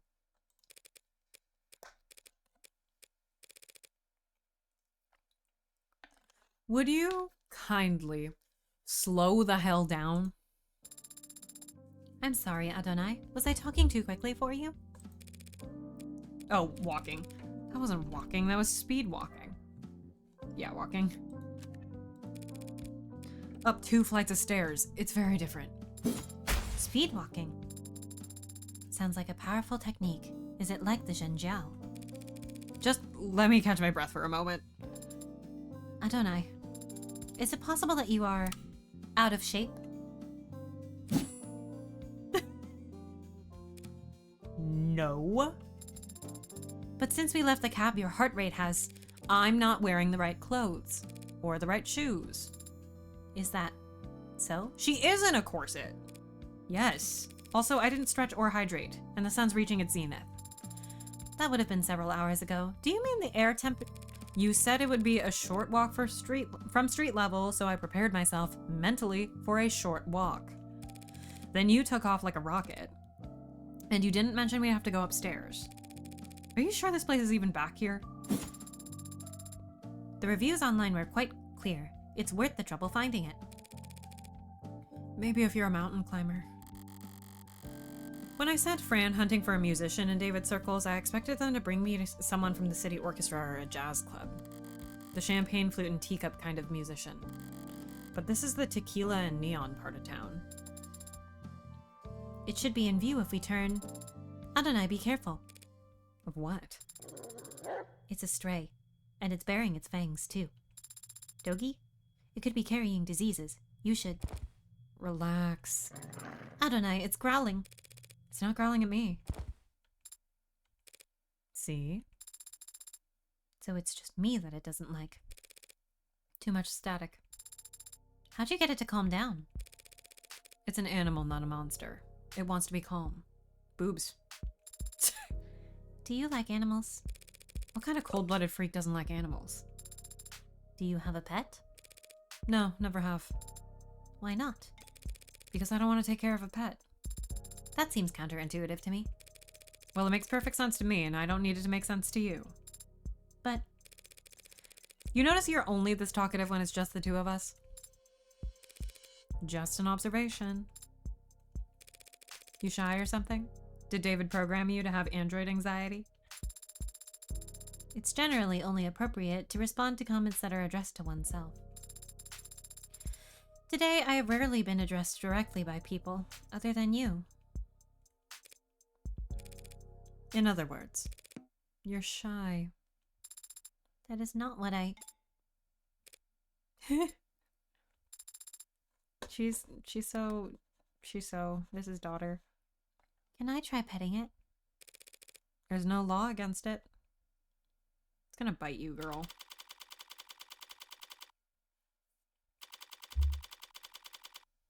Ultraviolets. This is the establishment. Now to see if Isaac Porter is as habitual as Fran claims. Do you think Father was close with this man? This man who you've never met? I think he was close with him, yeah. At some point. I had some help making that deduction.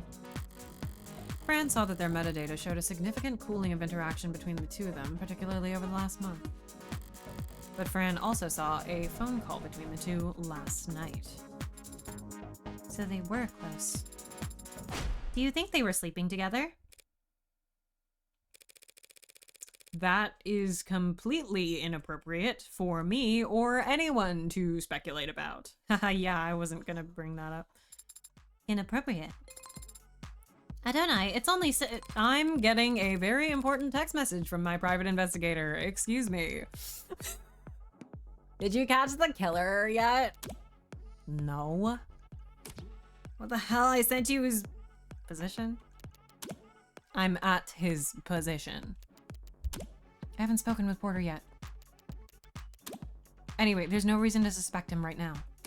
Lame. Surprised you're invested all of a sudden. Isn't David Asher a corporate sellout in your eyes? Everyone's a corporate sellout. But Asher gets respect. If I'm a demolitions expert, he's like a really good architect. That's almost sweet, I think. Asher started out working in Cube. So in the architect analogy, by today's standards, he's like, I don't know. As a kid, he built all his bricks by hand or something. You know that lit homework can help you with forming analogies? Eat this analogy. Did that come through or did the characters break? It's supposed to be a guy giving you the finger. I take it Cube is a programming language. What's special about it? Pretty much anything coded in the last 20 years is web-based. You code with the assumption that you'll always be connected. That sounds like it sucks, but I imagine in this future it doesn't suck. Well, I mean, it sucks for like the surveillance reasons, but not for the connectivity reasons. So you can depend on having fat libraries of references to lean on. And if something does go wrong, your errors get reported to you automatically. But not Cube? You can look it up. But basically, Cube was originally for robotics and like machinery. Stuff that had to operate in mines.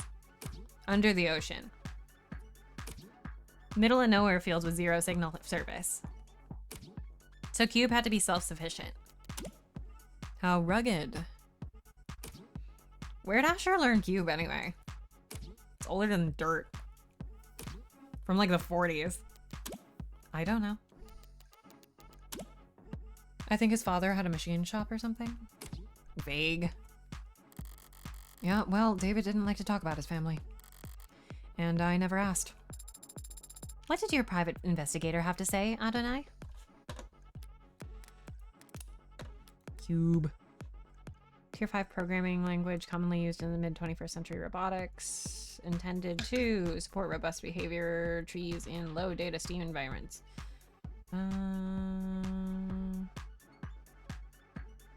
Goal-oriented learning that would not be reliant on bloated libraries.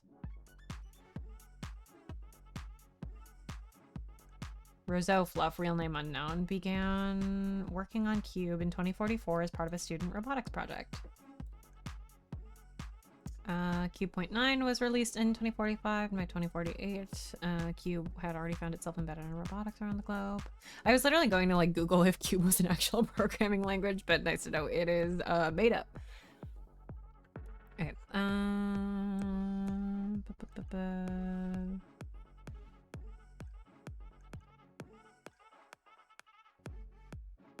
Internet access would remain unreliable. Unreliable for the next 2 decades. God.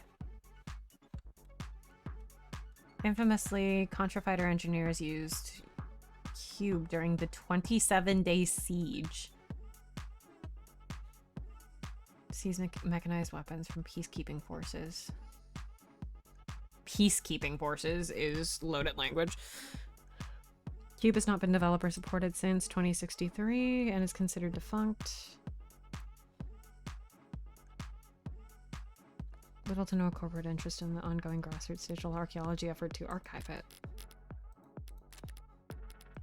What evidence did we get? Witness testimony. Oh, Jung statements.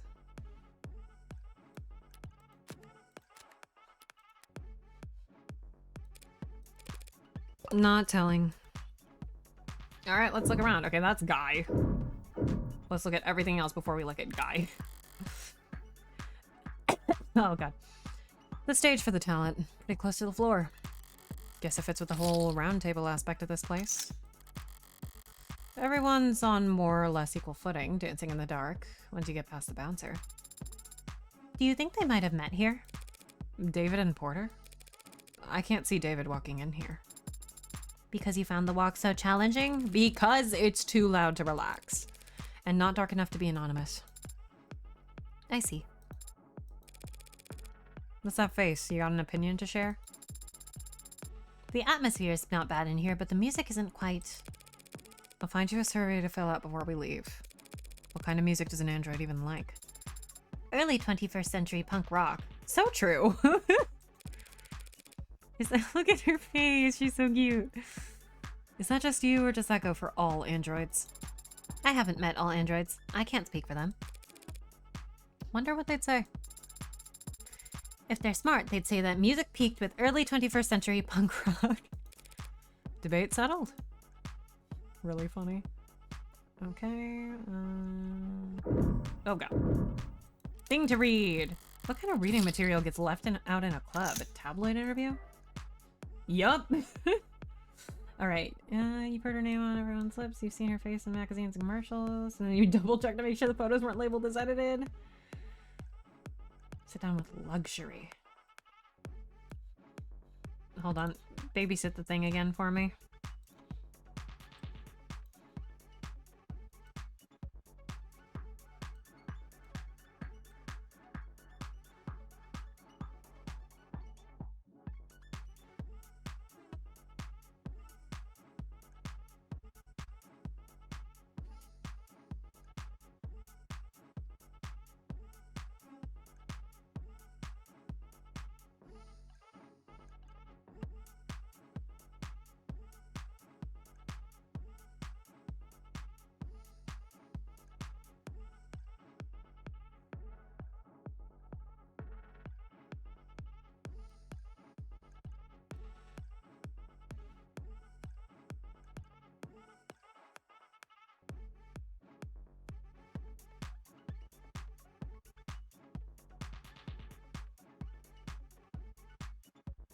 Do you have a skincare routine? Be a little bratty, act a little spoiled, keeps you young. Goddamn. How old are you exactly? 18 to 29 now and forever. Okay. Well, however old she is or isn't, Luxury's got one hell of a mind for business. It might do her more good than that face in the end. Maybe. It's one hell of a face. In the meantime, she's powerless, powerful. Some rises are too meteoric for even the Megs to grab the reins on. At this point, Luxury's got them at her mercy. She can send their stocks into disarray with one selfie. Good for her. Appraise. A bar, stocked full of colorful selections and busy bartenders. Hope this isn't the kind of club you can order food in.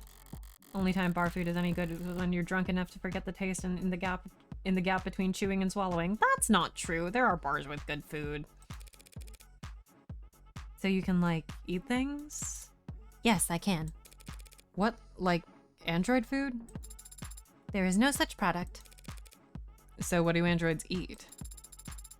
Online user guides for Noble Swarm models clarify that they don't eat anything in the traditional sense. They get their energy from electrical charging, usually wireless. Whenever they need to eat, it's to replenish specific vitamins and electrolytes. Sounds a lot like what mod users go through with their sports drinks and energy bars.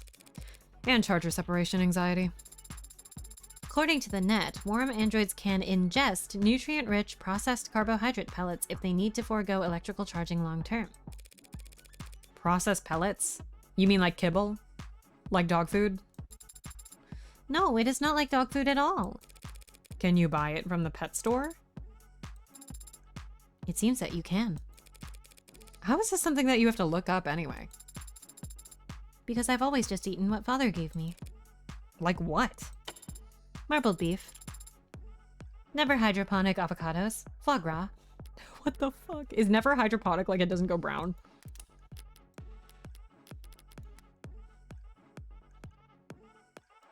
Sourcing food exclusively from farms using not natural sunlight.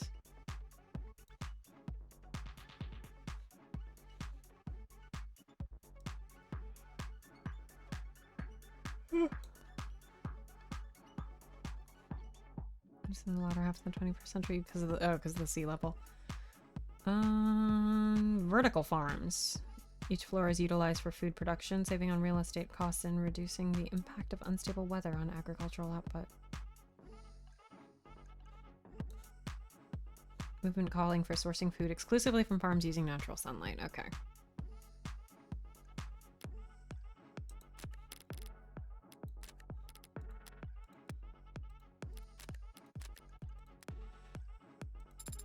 That sort of thing. I am not paying for any of that. Okay, yeah, that's him all right. Hello. Looks like he's killing time before his sets tonight. Are you unsure how to proceed, Adonai? I'm sure that you need to hang back. As for me, I'll play it cool, play it straight, play it cool. Specifically because this guy looks really cool. Hey there. Hey. Some sick beats out there on the floor, right? Sick beats? Yeah, or whatever, man. The hell? You a fucking cop or something? This isn't a cop bar. Oh, we fucked up. We fucked up so bad. You aren't really dressed like a cop. God damn, you're media, aren't you? Fucking vultures, man. Perhaps I should start over. My name's Morgan. I was David's friend. I'm currently his lawyer. Can we talk? Not here. Thanks, Isaac. Don't thank me yet. I might just sit here, shut my mouth, and stick you with my tab. Okay? Porter. Musician, bassist, likes itineraries, grilling, champagne, dislikes resistance training, producers, and ads. The best at gift giving. The worst at folding laundry. I don't do requests.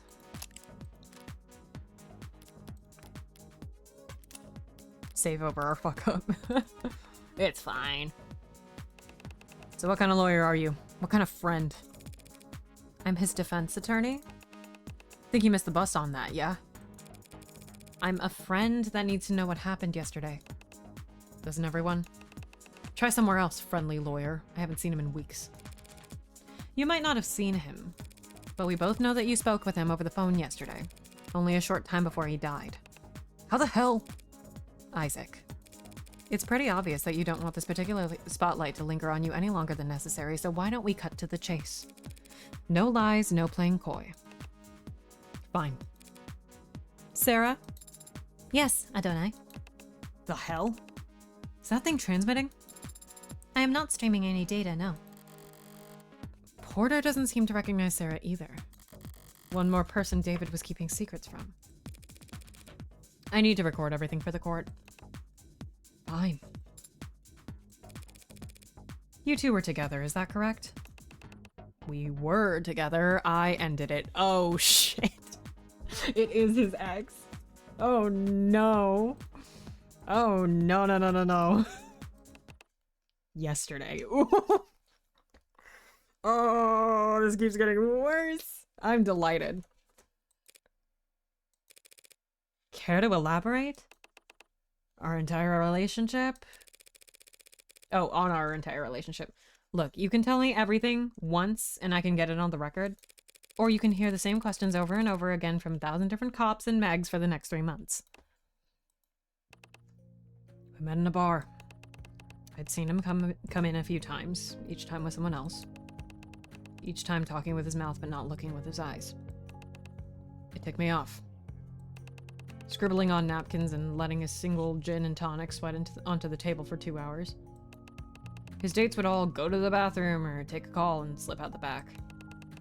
One of them didn't make it 10 minutes. And he'd still sit there for the rest of the night unfazed. King shit. Couldn't tell if he was oblivious or stupid or shameless or the most confident man in the world. And he ticked me off. One night things were slow and my set had been canceled and his date hadn't even bothered to think of an excuse before bailing, so I asked him why he insisted on coming there night after night. just to ignore vapid people he wasn't interested in at a shitty bar with drinks he didn't like. And he just said, because I like your music. Okay, damn, okay, David, shit. Wow. Man, did that tick me off. It was cute early on. Him being so passionate about work I could barely pretend to understand. And I like that we gave each other space, you know? Felt like we were being mature or whatever. We've only gotten like 2 crumbs of information, but I'm already like, this doesn't sound like it was a great match. Until? There was no until.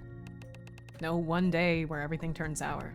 But at some point, I started to understand where his priorities were. And how I ranked in them. Like I said, he was passionate about his work. I just wrongly assumed that he would also be that passionate about me at some point. So I pulled away a little, wanted to see if he'd notice. If he'd miss me. Testing him like that isn't the biggest red flag in the world. He never budged. I could ignore him for days and he wouldn't be the least bit ashamed to see me. If I picked a fight, he'd never get angry or upset. He'd just apologize. He didn't want to fight with me. Guess he was never invested enough to bother. It was my mistake. I watched him sit there all those nights not giving a shit when people walked away, and still I had this stupid idea that somehow, for whatever reason, I would be different. That I would be special. But I wasn't, so I ended it. Last night, I called him. Didn't expect he'd pick up. I had everything prepared to leave a message with an assistant or ad or whatever, but he answered. First ring. Without hesitation, shame, or awkwardness. And that ticked me off. So I had told him exactly how valued he had made me feel the past few months.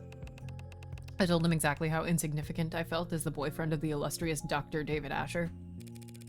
And what did he say? He apologized. Yep. And then he asked me if that was all I called to tell him. Oof. Whoop, yeah, thank you, Morgan. I hung up after that. Yay. Jesus Christ, David. He had like the one thing that he said that was cute, and then it was just like disaster. I think the thing that he said that was cute was not even him trying to be cute. It was just he was genuinely like, "Oh no, I like your music." Oh God. Spent the rest of the night wrapped in warm disdain for him and his coldness. He had made that easy for me. I went to sleep hurt but clean, ready for something new. And then this morning I wake up to see that my ex killed himself not 2 hours after he let me walk out of his life without so much as a don't. What the hell, man? What the hell, David? And now you're just the tip of an iceberg of lawyers and reporters and buzzards. Parasites who want to hear about the man who sent David Asher over the edge. I never wanted to be his last lifeline or the straw that broke his back. I just wanted to be his goddamn boyfriend. Turns out that was asking for too much. It's yet to be determined whether David committed suicide. You serious? You don't have all the facts. And you do? Any one of them point to anything else? Thought so. Thanks for your time. I'll let you get back to it. That's it? No summons? The court has no need for you to retell a sad story like that. Court, huh? Sorry to bother you at work. Sarah, let's go. Your discography is very impressive. Yeah, thanks. And your range is remarkable. So it pained me to see that all your works in the last quarter have been so melancholy. I think... Well, what the hell would you know about any of that? What's the matter? Can't find the words? Need to steal them from somewhere else first? Butcher them before shitting them back out? I was not trained on any data sets that... Nah, pardon me. My mistake, really. Not your fault you're only standing here because rich prick nerds were allowed to rob the world blind for most of the century. Sarah, we're leaving.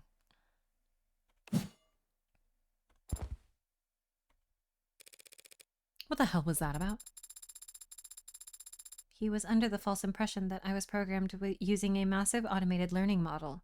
An early 21st century... Not that. Why'd you talk to him? I wanted to. I just felt that I should say something to him. A word of advice. People don't want comfort from strangers, especially when they're androids. They want it from the people they want it from. Coming from anywhere else, it's just corn syrup on a parched tongue. Doesn't matter how sweet it is, they'll just start gagging. You know a lot about people, don't you, Adonai? Compared to you, I'm a goddamn savant. Come on, there's not much time left. Is there still somewhere you want to investigate? Somewhere I need to return to, actually. Porter was right. As things stand, I don't have any evidence that could establish an alternative interpretation of the facts. But if there did exist hard evidence that could prove his death wasn't a suicide, there's only one place I could find it at this point. Hospital? Oh, no. We're back to his apartment. The basement. You sure you don't want another look at the crime scene? I'm all out of time. Gotta approach this from the other angle. The other angle? You know, inductive versus deductive, flip the chessboard and all that. Haven't you ever read a mystery novel? I've seen mystery films. Well, let's see if you paid any attention then.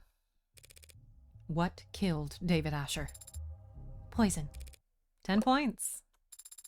There's a point system? Now, how did that poison get into his bloodstream? He must have ingested it orally. And how do we know that? The medical examiner found no injection marks or wounds. And if he had inhaled it? Inhaled it? Why? Leave the whys to someone who actually understands them. I won't be able to understand anything if I don't practice. Practice by answering my question. I suppose it's possible. But highly unlikely. We would have found a delivery system for it in the building, like an inhaler. Right. An airborne poison is either shoved in your face or sprayed over a wide area. And no one around David has shown any kind of symptoms. So all we're left is oral intake. Eliminating the impossible. What's next, Adonai? Jung's corroborated statement was that David didn't exhibit any irregular symptoms or behavior until he started drinking that night. And the police didn't find anything unusual in any of the food or drink in his home. Except for his cup. The results were inconclusive. Jung was drinking from the same bottle in the same type of cup but didn't get sick. We have to conclude then that David's cup alone was poisoned. I finally get my vindication of what if the cup was poisoned instead of the bottle when I was like really, really aggressively on that on that train of thought for the first grade Ace Attorney case, and I was really, really wrong. That all seems logical. And consistent with the police's theory of suicide. So why are we down here? Minus 10 points. Back to 0. David left the parlor and came back with a whiskey and 2 cups. Jung told us as much, and apparently the cameras upstairs support her theory. So we have to conclude then that he got them both from this bar? Better, 5 points. Oh, she's so happy. Did he also get the poison from the cabinet? The police have been in here since we left. According to their ARCS file, they didn't find anything that matches the poison down here. So the poison somehow went straight into his drinking cup then. I need to flip this around again. But if you turn something 360 degrees, you're just back to... If I were the prosecution, what would I want more than anything? Proof that David knowingly added the poison himself. He wouldn't do that. And you can make that claim because there's no video evidence to contradict you. How long was David off camera? From 7:36 p.m. to 7:40 p.m., when he left the parlor to get liquor from this bar. So if we have David on camera for those 4 minutes and he didn't poison himself in that time, he would have a perfect alibi for the crime, proving his innocence. But Adonai, we don't have footage of that. There are no security cameras down here. I think there are. What do you mean? This whole building is coated head to toe in Penumbra security systems, courtesy of Noble. Every console, every corner, every android on every floor. It's all plugged into Penumbra. Except that. That panel is manufactured by Cotter Security Systems. Why would David put a console for a different security system in exactly one corner of his penthouse? I've never given it much thought. Well, it's been bothering me all day. But my curiosity alone can't scale a 64-digit wall. You mean? Signal hijacking, or whatever you want to call it. Have you tried it before? It is illegal and unnecessary. Father would not... He would not have installed hidden cameras in his own home. At the end of the day, I can't make you do anything. Well, actually, I probably can, now that you're registered to me. But aren't you the one who wanted to prove his innocence? Eliminate the impossible. I will need your express verbal command. Not like David can press charges against us at this point. Do it. Did you really need me to say that? For the purposes of record keeping, yes. If you... I've gotten past the 64-digit code, and I have found cameras. There are a number of them embedded into the room's walls and ceilings. As you theorized, they are on a separate network from the rest of the building. Where are they feeding to, if not the Penumbra system? Behind my hibernation unit. A false wall in the back of a safe. I don't understand. Why would Father possibly have a hidden system of cameras inside his own home? Beats me. He was brilliant and more than a little odd. Throw in a little money and odd becomes eccentric. I see. I think? I don't. What the hell was he thinking? What was he afraid of? Why didn't he come to me for...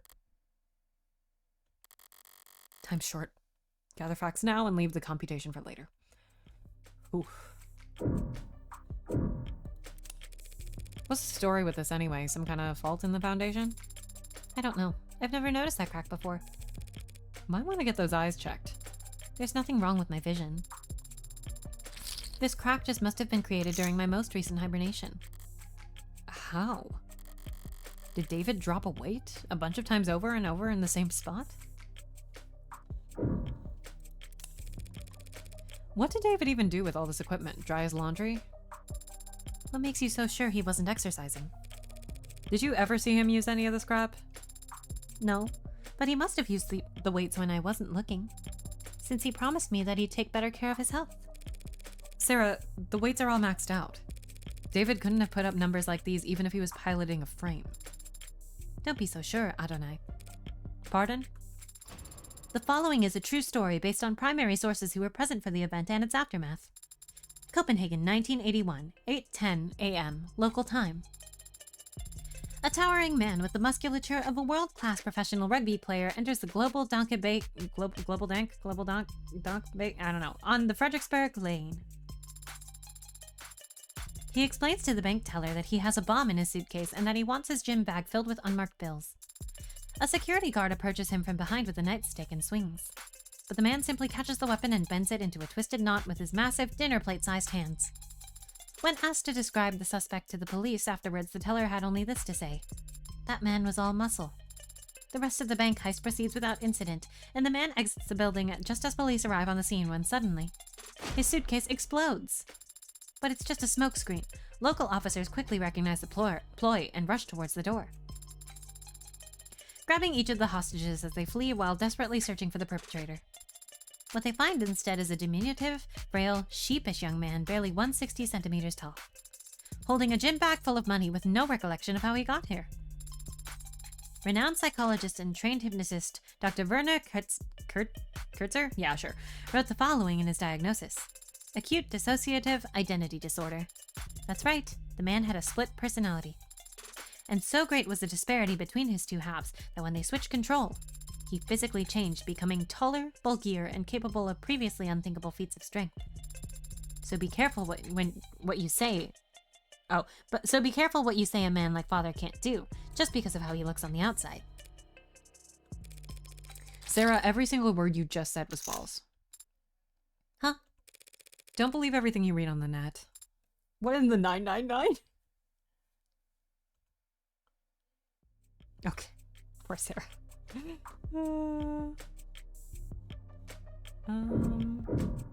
Let's look at the painting again. So is that the original? It was appraised and confirmed to be genuine. At least he didn't get ripped off.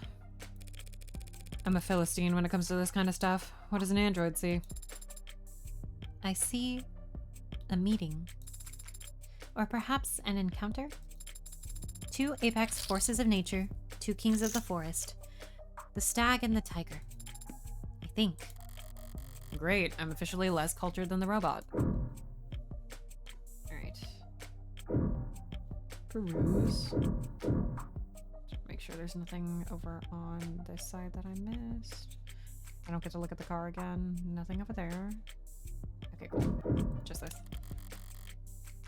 The liquor cabinet this mystery hinges on. The police have been through it all by now, and they didn't find foreign contents in any of the spirits. No poison to be found here. Well, not that kind of poison anyway. In which case, can I make you anything? Well, if you're offering, I'll have... Sorry, you're way underage, aren't you? 2 years old or whatever? Technically. Took that one a lot worse than I expected.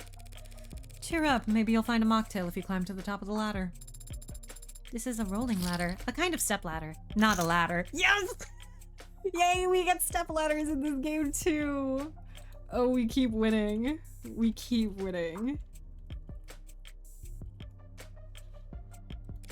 What? Remember, a ladder extends, but a step ladder folds out. And? It's important to know the distinction. I'd bet my life savings that this subject will never come up again, ever. Alright, let's refocus here. So there's some kind of hidden door behind your bunk bed, huh? Essentially, the bunk bed would imply a second or a third. How do we open it? One moment. I see. You got it open already? I cannot open this door. Why? It is the Tethys Basics Sturdicure. That anti-hack feature in the name is real? It's a closed system, Adonai. The hell am I supposed to do now? Strange. There was an if-then toggle enabled in the security parameters. I don't follow. When Father last adjusted the settings here, he made it so that the door would never open so long as I was hibernating. And he made it so that I was the only one who could wake her up. Meaning this is a door that only I can open? It'll be a 6-character password, some combination of numbers or letters. Did you and Father have any influential moments in your life that revolved around a 6-letter word? Nothing comes to mind. Girl. Girl, this is 6 letters. Is there a code word that he knew only I could learn? Saving one more time just in case. But I think I'm right.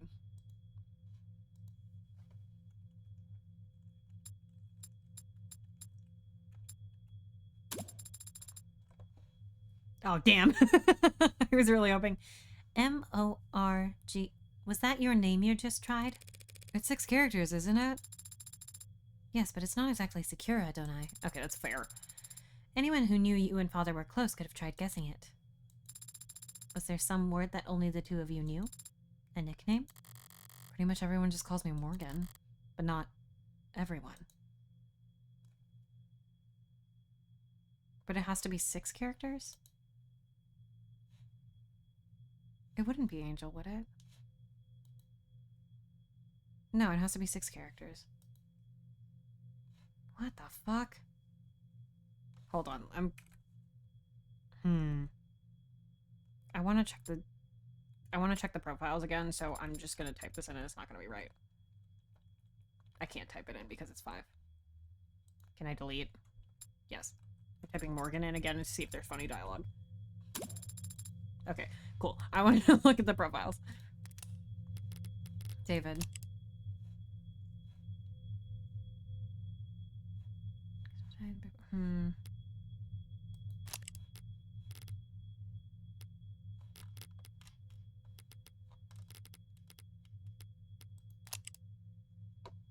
Did he call her a nickname?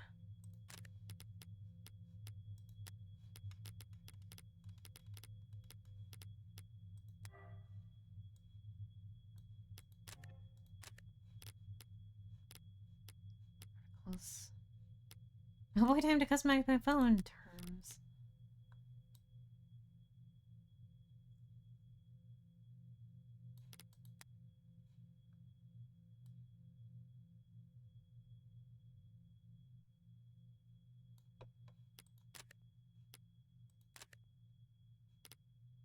Oh, unless...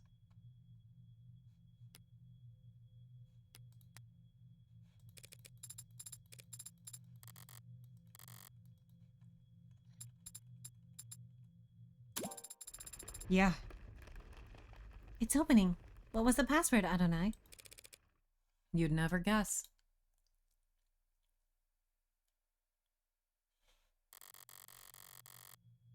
Did feel a bit out of character, David utilizing so much cloak and dagger tech. And I've definitely been struggling with the idea of him doing home improvement. One step in here and it all makes sense. It's a panic room. Scary. Panic room is a place for rich people to hide in when people start bouncing bricks off their windows. They're typically not even on the blueprints. So when Noble built this penthouse for one of their executives, someone slipped this into the mix, and it's remained in Noble's blind spot ever since. All David had to do was repurpose it. Make sure you're capturing all of this. I don't want to miss my one chance because of a discovery technicality. I understand, but you needn't specify. My memory is flawless. I can play back visuals, sounds, sensations. I can even give detailed reports on air particulates. You mean you can smell? Better than any human, and some canines. So does it smell stale in here to you? Stale? It doesn't to me. Almost like someone's been in here recently. Almost like someone visits here frequently. Alright, let's try booting up the computer. You don't think the console is password protected? 2 physical doors, a 64-digit code, a half-ton Android, and a secret phrase? If David set a password on his PC after all of that, I'm going back to the morgue to have a word with him. Good, it's already signed in. You're looking for camera footage? I'd also settle for a note plainly stating that he feared for his life.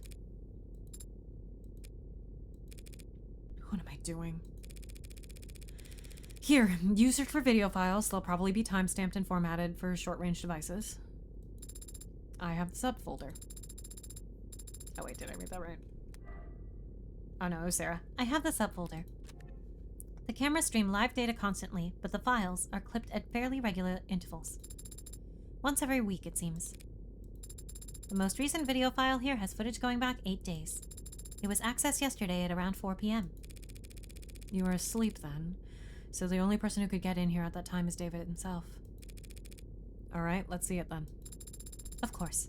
It's just that I am having difficulty. Try double-clicking? I have been trying to open the files from the moment I discovered them, Adonai, but they are encrypted. Damn it, David. You leave me enough clues to get this far, but you won't let me use your computer? What's the brand on the encryption program? If I rush a subpoena, they might have a backdoor I could bluff them into. These files were not encrypted with any commercially available tool. This appears to be Father's own work. Shit. If David Asher handwrote the encryption on these files, there's no one alive who could... Hey, was Doss just flattering you back there? Or is your processing power really that special? Adonai, Can you break his encryption, yes or no? with enough time. And how much time would that be? I would estimate it at 2 to 6 hours. That's a 4-hour window. No matter how sophisticated, encryption is still just a code that must be deciphered. And when deciphering any code, progress proceeds exponentially, which makes it particularly difficult to determine the amount of time required to complete the process. 2 to 6 hours. I don't have any better options. Get started. I started 4 minutes and 23 seconds ago. Finally showing some initiative. But you've been talking to me this whole time. I have the ability to analyze data in parallel by utilizing subconscious processes, so long as the work required is rote. So you're doing it in the back of your head? Actually, I'm speaking to you in the back of my head. I could give the decryption process my full, undivided attention, but I would become non-responsive. Hey, that's a pretty nifty feature. I'll have to keep that in mind. Alright, can you take the show on the road? Or do we have to rip this computer out of the wall and find a battery? Oh, thank you for following, Remy Celeste. I have copied the encrypted files and will work on them as we travel. We can leave whenever you're ready. Still can't believe David let me get this far just to shut the door in my face at the last second. But he did let me get this far. And the computer is not the only thing in here. The cabinets are a lot less eye-catching than this computer, but knowing David, that's all the more reason to check. Lots of paperwork, bonds and holdings, a platinum bar. His birth certificate might be nearly as valuable. Can't imagine what people would pay to steal David Asher's identity. And down here at the bottom, a binder. Noble's logo at the front, and in the middle, enough pages to dwarf one of those phone books you see in period pieces. They're masking it in legalese even on the table of contents, but basically, this is his employment contract. Let's read that. Binder containing the full text of his employment contract. Compensation, grounds for dismissals, definitions for what constitutes a breach of contract, how arbitrations would be handled. Not a light read.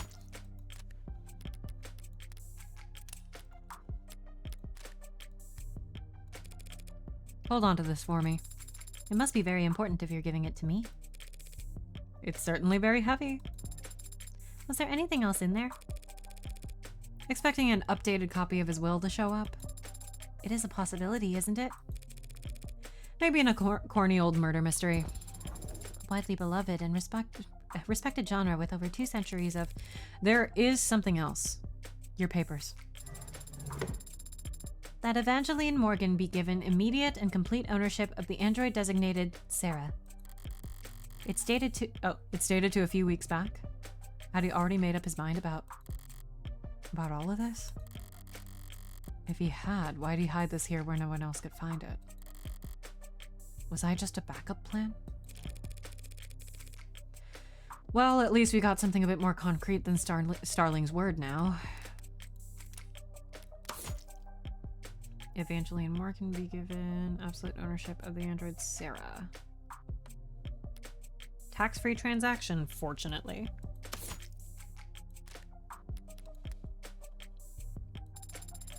Her wood should be plenty, shouldn't it? Not if people realize how precious you are. Oh, look at her. As a collector's item. Don't be mean to her, Morgan. We've yet to meet one person who knows what the hell you are. But Noble could have easily argued that you fall under private technology or physical holdings. Unless I had something like this. It's good that you do, then. I'm glad that Father wanted me to go with a friend of his. Yeah.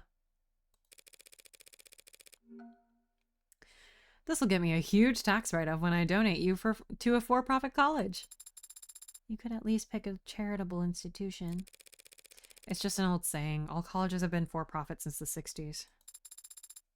That doesn't make me feel any better. You can cheer up in the car.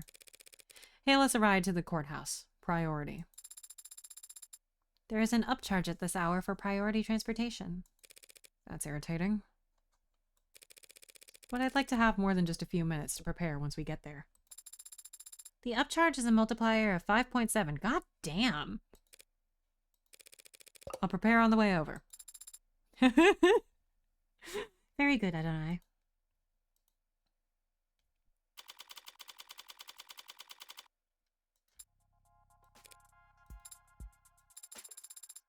Does it excite you, going into courtrooms? What do you mean? You don't feel the tension in the air as the audience murmurs amongst themselves?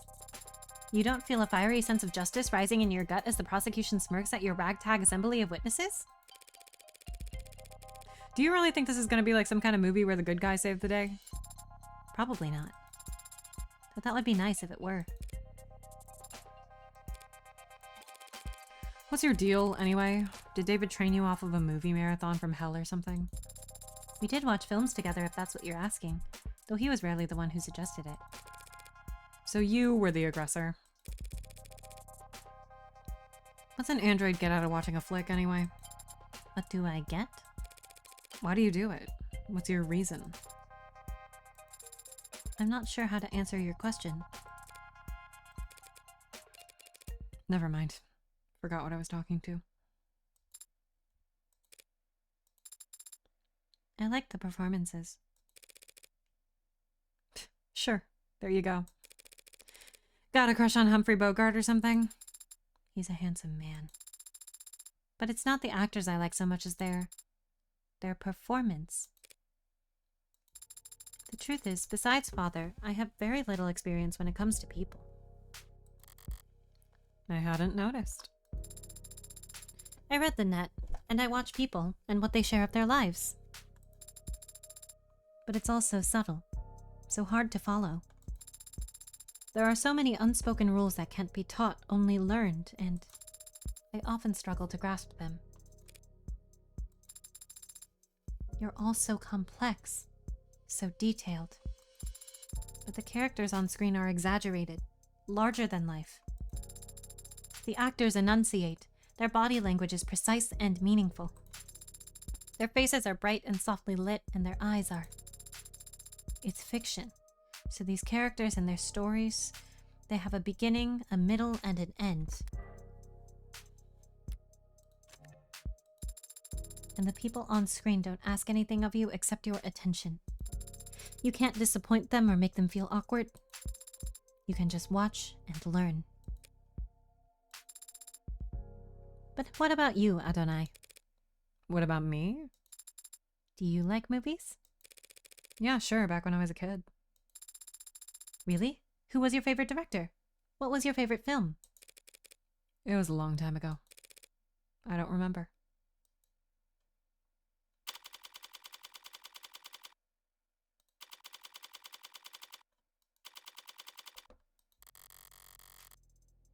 Things are quieter than I expected here at the courthouse.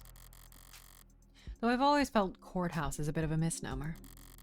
Government building is probably the best way to describe these towers, all-encompassing and impenetrably vague. 100 floors of officials and documents and paper-pushing queues, with a couple dozen courtrooms squeezed in along the way. Didn't think I'd be arguing in court when I woke up today. Didn't think my friend would be dead, or that he'd have thrust an android onto my lap either. I could just walk in there and concede. Emma would be irritated, and more than a little confused, but I could play it off as an exercise in grief. The android would complain loudly, of course, but I wouldn't have to listen to it. Now that it's registered in my name, I could probably just order the damn thing to reset its memory. But I haven't done that. And I guess I don't plan to. Why? It must be because I have my suspicions as well. Sarah insists that David would never commit suicide, and I haven't actually stopped to ask myself whether or not I agree. David was rational, subdued, private, hard on himself, and not prone to emotional outbursts. So maybe that's why I'm finding myself outside a courtroom, prepared to humor and add suspicions before the state. Because I don't really believe David killed himself either. What's your progress bar at? I can confirm that I am making progress. Well, shit, let's not get ahead of ourselves. But it would be difficult to summarize that progress in terms of a completion percent. Give it your best shot anyway. 4%. Are you feeling confident in your case? Markedly less so after hearing that. Do you think the judge will be amenable to your argument? What are you talking about? Do you know the judge we've been assigned? Are they particularly lenient or strict? Adjudants are always a coin flip, so... You do... Oh, I think I pronounced that wrong. I think it... I looked it up. What is it? Hold on, I'm looking it up again, because... I don't know how to pronounce that. I think it's adjutant. Yeah, it's adjutant. Whoops. You do know what an adjutant is, don't you? Are you expecting to see a bearded old man with a robe and a gavel when we get in there? Should I not? Adjutants are android judges, okay? With all the authority that entails.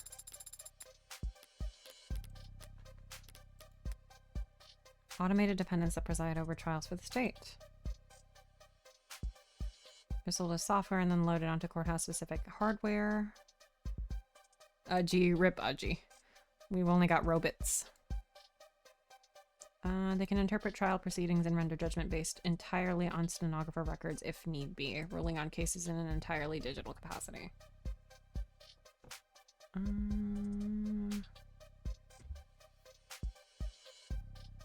Nonary system, no way.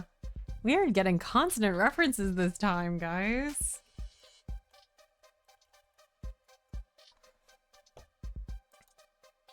There are 9 personas constructed by a different think tank or institution from across the political spectrum.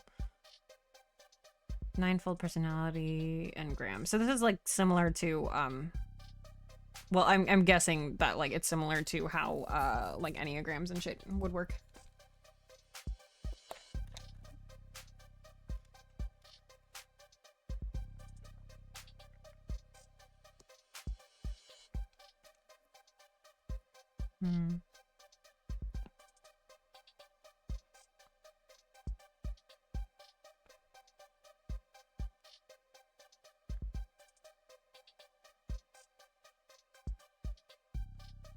Full personality because it's 9 binary. Nonary.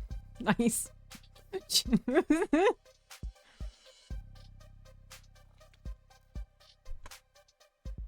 Yeah, I know the 9 characters in 999 were also like based on enneagrams when they were developed. I don't know enneagrams that well, and as far as bullshit personality tests go. The state's court backlog essentially cleared for the past half decade. Questions arose. Removing adjutants from the legal system would be prohibitively expensive at this point. Funny.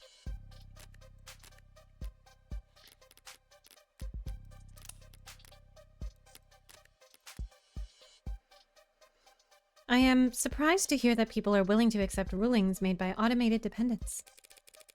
Rulings come from landmark cases in the higher courts. Those are passed down by actual judges, real people with decades of study and experience.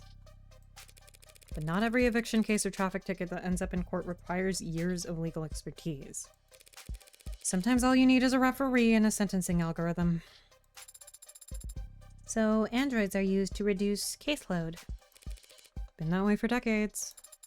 But how was a law that replaced judges ever enforced? Wouldn't there be injunctions? Stalling? Judges did fight it for years, at every level and in every theater.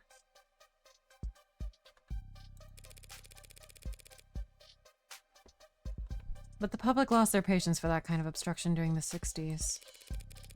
The state needed to shred budgets across the board. And so judges that couldn't be replaced by years of legal battles were instead ushered into early retirement by the unrelenting force of our great nation's accountants. And it's not controversial? Having machines determine sentencings for human beings? Whatever controversy there is, it gets aimed at the machines, not the people who put them there. And the machines can't lose sleep about it. Besides, it used to be that even the most high-profile crimes wouldn't get a court date until weeks or months later. Nowadays, most crimes are prosecuted within a single business week. And that's not rushing things? Keeps people in my line of work on their toes, that's for sure. I'm just surprised to hear that there's so much haste. Don't they teach you about classical conditioning in android school? You gotta feed the dog immediately after you ring the bell. Punishment doesn't follow the crime in quick succession. The lesson doesn't stick. I see. But if adjutants are so effective, why aren't they used in every trial? Why aren't they used in politics? That's a logical question to ask. And the answer is? That logic only gets you so far when it comes to people. Doesn't everyone want the courts to be just as possible? To be as just as possible? If adjutants are truly impartial and incorruptible. Everyone wants justice, sure. But there are other considerations to be had. Such as? Disgust. What? That's all people really care about, what all their morals boil down to.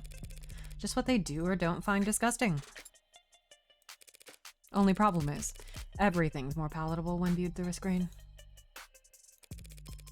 So when everyone sees the world run through AR and cameras and no one ever gets dirt under their fingernails, you'd be surprised what you can get away with.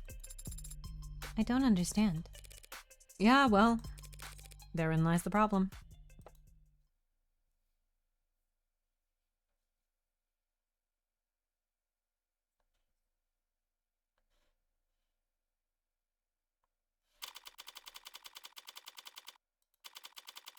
Courtroom! Hi, Emma. Just a preliminary hearing, huh? You wouldn't know it from the look on her face. But I shouldn't have expected any leeway once we stepped into the courtroom. Not with her. That's the adjutant up there? Is it asleep? Whoa! It's loading. It needs to load? Don't be rude. Not every ad can afford to be decked out as extravagantly as you. Especially not those the state buys in bulk. There's an audience. You mean the gallery? That's nothing. It could have been a lot worse.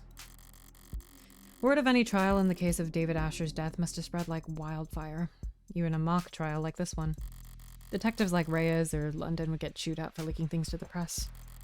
But uniformed officers had little to lose and a lot to gain by dropping a text to their attentive friends in the media. And then there's the corporate plants. Interns, usually. Preferably ones with modded eyes. It's illegal to film inside a courtroom, but this is the year 2086. Things are gonna get out one way or another. I don't like having my face on a camera. I don't like attention in general. But I'm not such a coward that I'd skip David's funeral just because there'd be paparazzi outside of it. My pretty little likeness was going to end up in the background of some tabloid photograph one way or another by the end of this circus. At least this way it's decent marketing for my legal services. What will happen once the adjutant finishes loading? How will the trial proceed? With all those films you watch, I figured that you could extrapolate. I am asking so as to correct any misconceptions. Well, not everything you saw on the silver screen is outdated. The court will come to order and there will be a clarification of the charges. The defense enters a plea, and if it's not guilty, the prosecution begins making their case. That means calling witnesses to the stand, correct? Mostly. Sometimes they'll testify virtually from a separate location. Depends on the security concerns surrounding the particular individual in the case. What do you do then? Sit there and watch? Not if I want to get paid.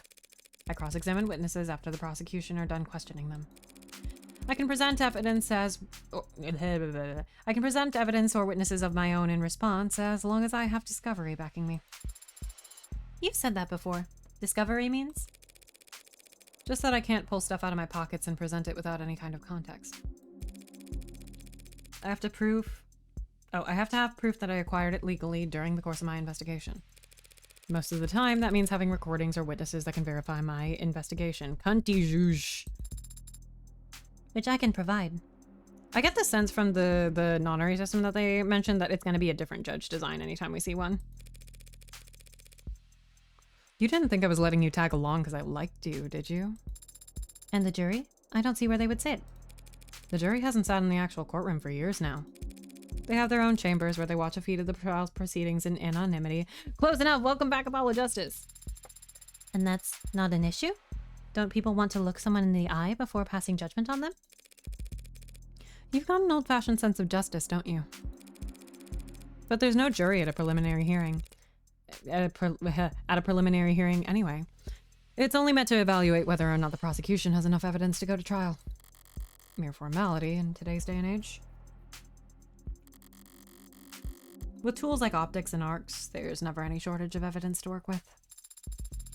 So all you have to do today is convince the adjutant? Easier said than done. Adjutants lean heavily towards evidence over arguments. And right now, all the evidence suggests that David killed himself. If it's going to be an uphill battle, I can't afford to stumble. I need to focus on establishing an alternate interpretation of the facts, and it needs to be solid. But I don't have a suspect or even a motive for killing David yet.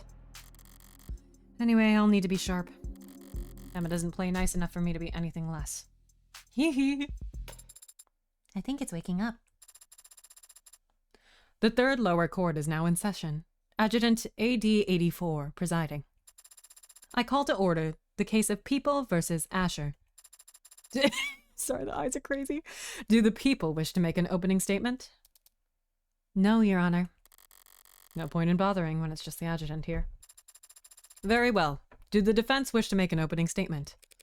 Not at this time, Your Honor. Might as well ring the bell and get this shit show start. If neither the people nor the defense wish to make an opening statement, then it falls to me to set the stage. My model name is Adjutant. My unit designation code is AD-84. I am a machine, an automated dependent, and I serve the state by presiding over trials. You might find yourself wondering, why? What gives a machine the right to judge a human? A fair question, but the answer is... Oh, this is a more Ojo-sama judge than I realized. I gotta change her voice. Hold on. A fair question, but the answer is simple. In every culture, in every society, no matter how it is worshipped, enshrined, or deified, justice has one defining quality. Justice is beautiful. Like a balanced equation, like the golden ratio, like the Vitruvian man, justice is beautiful. So what gives me the right? This gorgeous bod.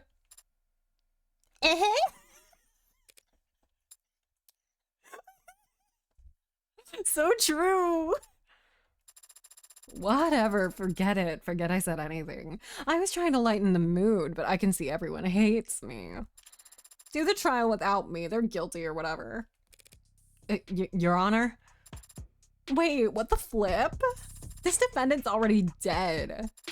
Why are we doing this? Is this a debug thing? Because I'll log the error if I need to. No, Your Honor, this is a preliminary hearing to determine whether David Asher did in fact commit suicide as he...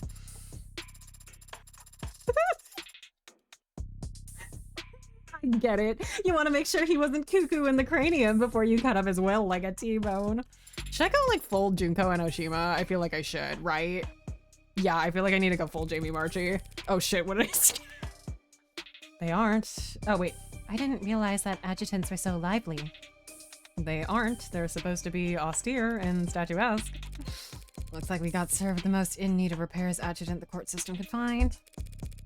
Whatever paper pusher we rushed to get this trial going must have wanted a little payback for the kindness. What's that look for? Could it be you're trying to size me up? Oh, wouldn't dream of it, Your Honor. Good, because if you have any doubts about my ability to run this trial, I could always just enact summary judgment here and now. I am sure you'd find my ruling to be fair and even-handed. That won't be necessary, Your Honor. She's much more of a character than I'm used to seeing up there, even counting all the flesh and blood judges I've met. But she's still just an adjutant. She'll follow the evidence where it leads. So as long as I can make a few adjustments for the occasional outburst from the bench, my plan's still workable. So, people, shall we get started with that first witness? Right away, Your Honor. The people call Dr. Yumi Sato to the stand. This is wonderful. Oh god. It's Yumi. Hey. So how about it, pretty lady? You swear to tell the whole and unadulterated truth to the best of your ability? I do. Good enough for me. Dr. Sato, you were in charge of the autopsy for David Asher, were you not? I was. And when did you make your examination? I started last night. Well, technically 1 a.m. would be very early this morning. I think you can still say last night if you're talking about 1 in the morning. Objection. The defense will have their opportunity to cross-examine. Until then, they should refrain from making errant remarks. The hell? All I said was, yeah, what she said. You mean sustained? Don't get cute with me, counselor. Oh shit. Okay, we gotta demerit just for like going with the story. Fuck, we didn't even say anything. Being cute is my job. God damn, we've barely gotten started. That seemed pretty bad, Adonai. Making mistakes will increase your blind. Oh, Jesus. Blind is how much credit you'll lose for answering incorrectly when you yourself aren't controlling the ante. Because we're not. Blind increments on its own throughout the trial as stakes get higher. But resets at the end of each day. Oh, okay. Cool. Blind starts at and caps out at a higher number if you're playing in high roller. Yay! Mind the blind number in the top left when it appears. It helps you gauge what you stand to lose. Oh. Maybe we should try to avoid being penalized in the future. Thanks for the tip. Shake it off. I'll get my chance to raise objections of my own soon enough. Dr. Sato, were you able to determine the cause of death? He passed away due to respiratory failure. Could you explain what that means to the court? Essentially, he wasn't getting enough oxygen into his blood. It seems by the time he arrived at the hospital, he was no longer breathing. What does respiratory failure look like? What are the symptoms? There would be lightheadedness, dizziness, fainting, pale skin, and a bluish tinge around certain extremities. And the condition he was in matched those symptoms? Correct. In your experience, what are the most common causes of respiratory failure? It can be caused by injury or disease. But the subject had no wounds or reported illnesses and otherwise appeared to be perfectly healthy. And what else could cause respiratory failure then? It is also commonly seen in fatal drug overdoses. Drug overdoses. Did you perform a tox screen on Dr. Asher? Yes, but his tox screen came back clean. Whatever killed him, it wasn't something we've encountered before. Wait, a clean tox screen? Clean? Dialogue will proceed automatically during testimony, but you can still choose to advance text manually with continue. You'll need to read carefully and wait for the witness to make a statement that sounds wrong. Then hit the call button to call their bluff. Hover over the call button or toggle on Insight to focus on the claims within a witness statement. Insight can be disabled in settings. Testimony will loop until your call. Oh, okay, so it's like perceive. Can't let this chance slip by. I need to catch her mistake the second it comes out of her mouth.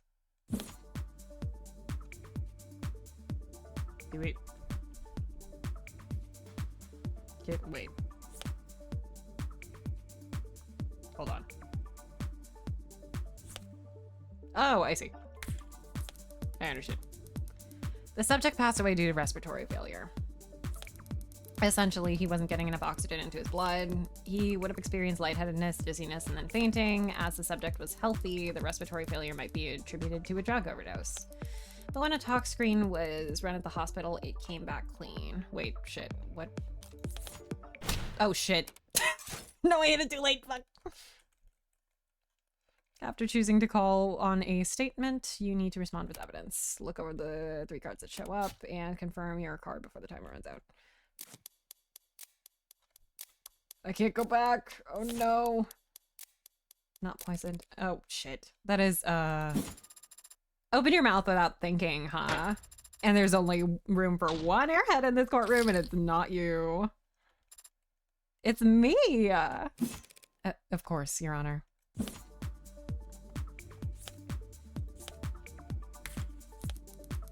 Okay. Respiratory failure, essentially wasn't getting fainting. It's puzzling to say the least. Okay, something she said doesn't make sense. I have evidence that directly contradicts her. I just need to wait to present it. I need to... Oh, wait, who's... Oh my god, wait, we got a profile for her. Okay. I love that she has a birthday. She's an adjutant. She likes raw salmon, running water, and gymnastics somehow. Dislikes criminals, contrarians, and pigeons. Sign Libra, self-assigned. Type open, obedient, observant people. And she answered the 3 sizes question. Incredible. Okay, really quick, I do want to check my evidence just to make sure. So we have David's contract is probably not going to come up for this. But we do have Jung's cup. Found upright, slimer, no traces of foreign elements. What was the third thing that we had? The whiskey? Ah. No foreign elements or toxins.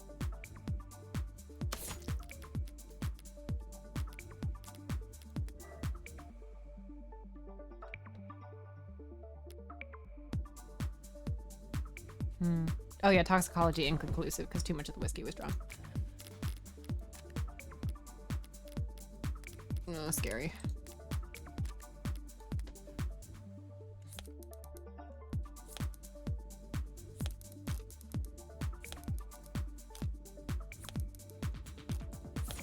Tox screen came back clean. Okay.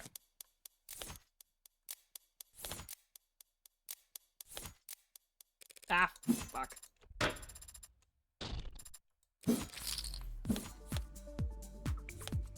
Let me read them before I do the thing. Damn it.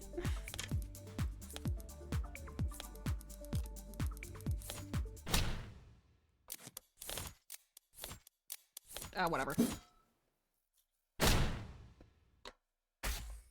Ooh. Oh, shit. It's impossible for David Asher's tox screen to be clean, and we all know it. Since he was on camera drinking alcohol the night that he died. There we go. Ah!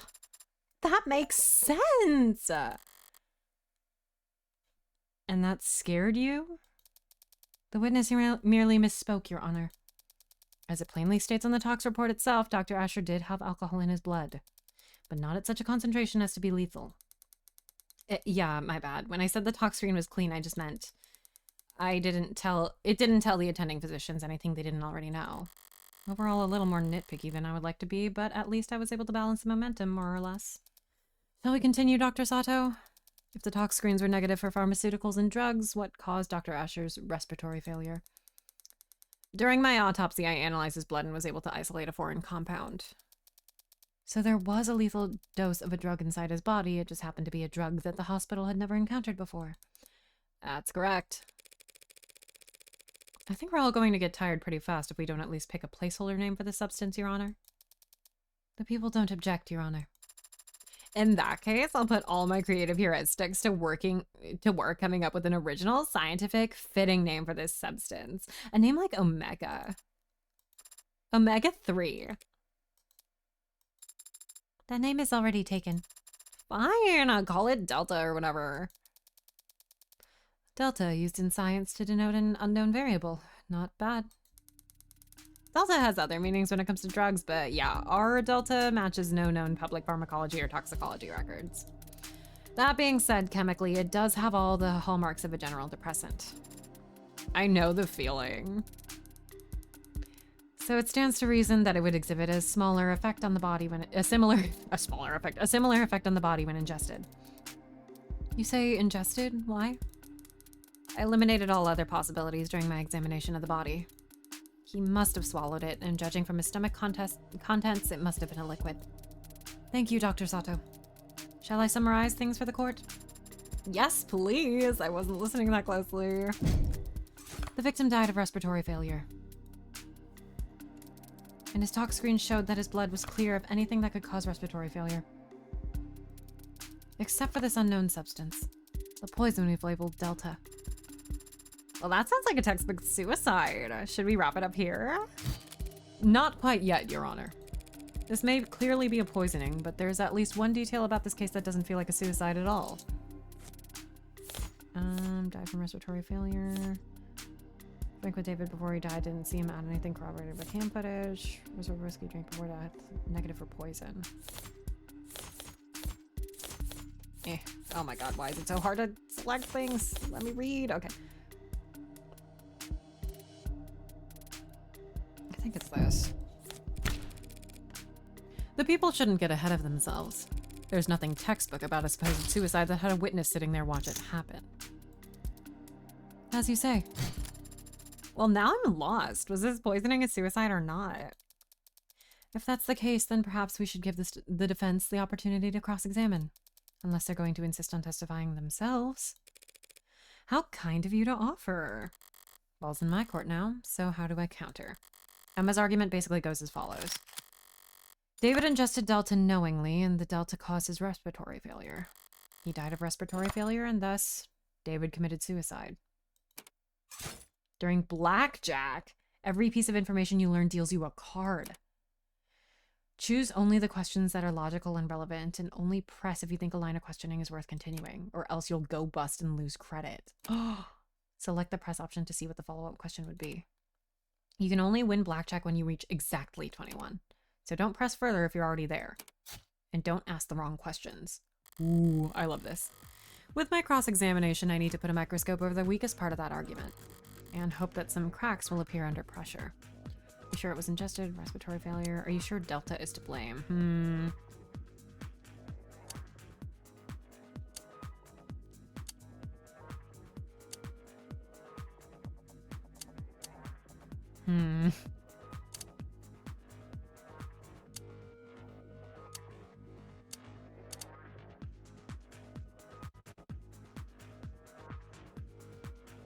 Are you sure it was ingested? Dr. Sato, you said that the subject had to have ingested the Delta orally. But how sure can we actually be about that? I'm pretty sure, fuck. I mean, I could go into detail about all the cavities that I checked, but... no. Are we sure Delta is to blame? Dr. Sato, you were only able to identify the presence of this Delta after hours of work. Can you really be sure that this never-before-seen chemical can cause respiratory failure? Well, I have had time to run simulations, and they do give every indication that it would act as a depressant. And just enough of any depressant and respiratory failure would occur. Give it a second. Isn't it possible that he actually died from something other than respiratory failure? Well, no, not really. Shit. I didn't think it would give me that much. You could argue or speculate about what caused the respiratory failure, but it is, in fact, a fact that he died because his heart and lungs stopped working. Right, and thank you for that. Let's go with this.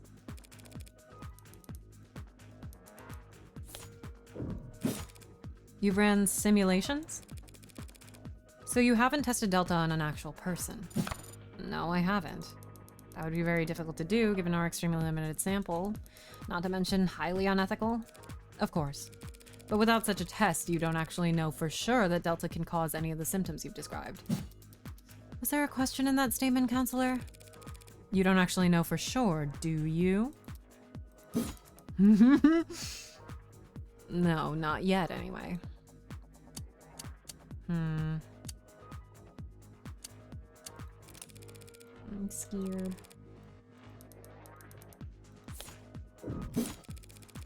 But how sure can we be that the subject ingested Delta knowingly? Well, we can't be sure of that. Certainly not just from an autopsy. You said it must have been a liquid, yes? Would it have been a large amount? Depends on the concentration of the delivery solution. It could have been just a drop. Okay, I'm sort of getting the image here. The idea is to keep pressing all the things that are relevant while not pressing things that aren't. I thought I was narrow it down to one, but that makes more sense. The kind of thing that could easily go unnoticed, yes? Calls for speculation, Your Honor. Withdrawn. Oh man, I wanted to jump on her case. Seems like that's blackjack. Oh, we love to see it. Thank you for your time, Dr. Sato. We all appreciate it. But it does seem like we're still in the dark about many details regarding Dr. Asher's death, wouldn't you say? Well, poisoning via the compound we're calling Delta is still the most likely explanation. So there are other explanations for what happened? Defense is calling for speculation, Your Honor.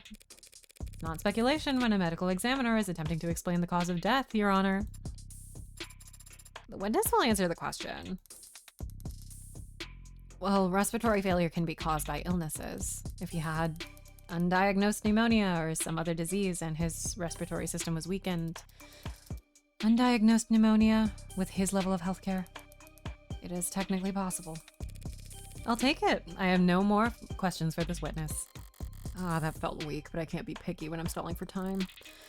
Seeding doubt wherever I can, however I can, is just about all I can manage. Oh my god. Detective Reyes, you were one of the leads in investigating this crime scene? Yes, ma'am. And did you interview the EMTs who first arrived on the scene? I did. They responded to an emergency signal from the home security console located in the kitchen. What did they find when they arrived on the scene? The victim was unconscious on the floor of his parlor. Hold on, I'm gonna save on top of that really quick. Yark.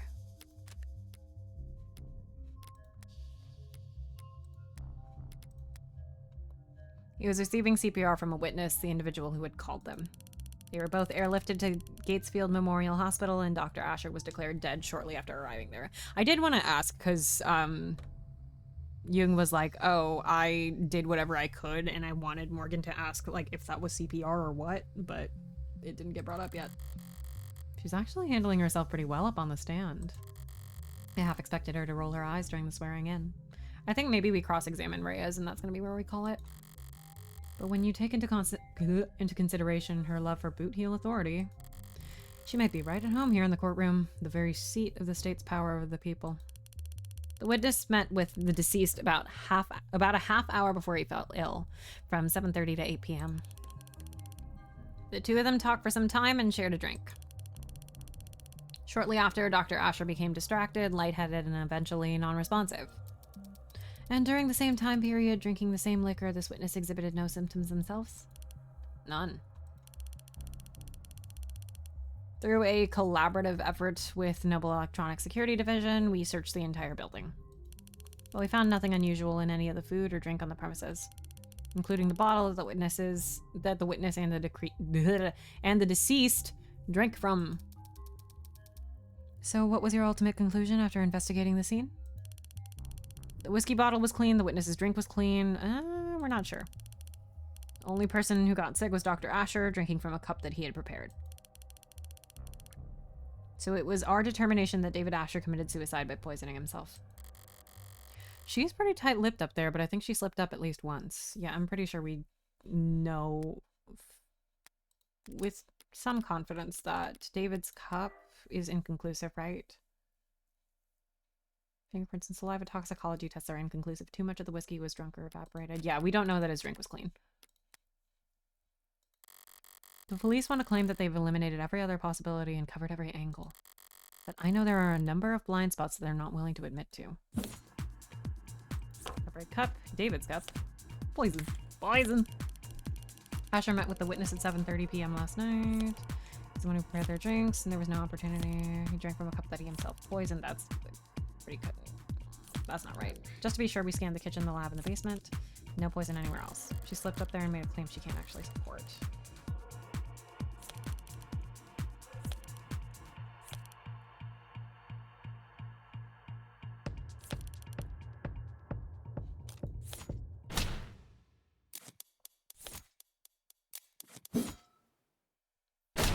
Wanna bet? I love these cut-ins so much. You can't make that claim. Not when the evidence record clearly shows that tests of Dr. Asher's cup were inconclusive. The police can't claim that he drank from a poisoned cup without first proving that his cup was in fact poisoned. You're talking a lot of sense, lady.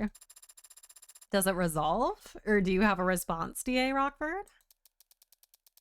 Testing on the deceased cup has been inconclusive so far, Your Honor. I don't dispute that. Though I'd be surprised if the defense has any idea how else the poison could have possibly been delivered to Dr. Asher alone. Not at this time, but that's the funny thing about the burden of proof. It's not on the defense. As we're all aware. Right, we all knew that. I definitely knew that. Now, if the people are done bemoaning that pesky innocent until proven guilty issue, Perhaps I could begin my cross-examination? Fire away, baby! Fire away? Baby. Okay. Reyes' testimony is meant to show that David's the only one who could have poisoned himself.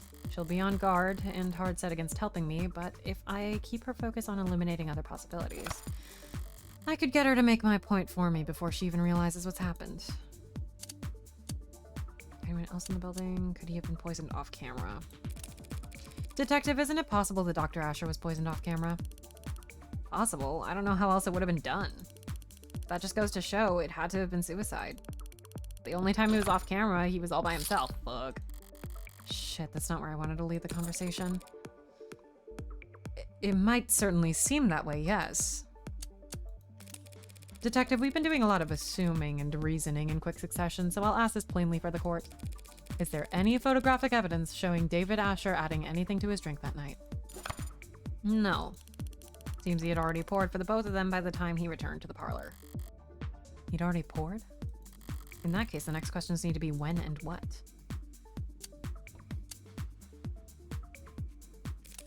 Detective Reyes, during the course of your investigation, did you find any samples of Delta in the kitchen or parlor?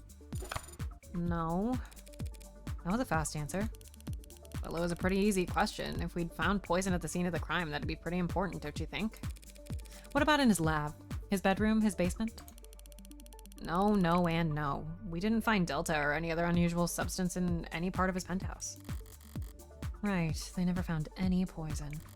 No poison at all?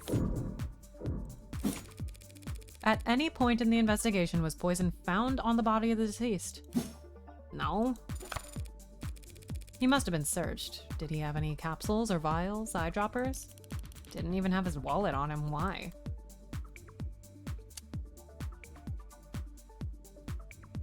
What is this plus? We're really close to 21. Oy.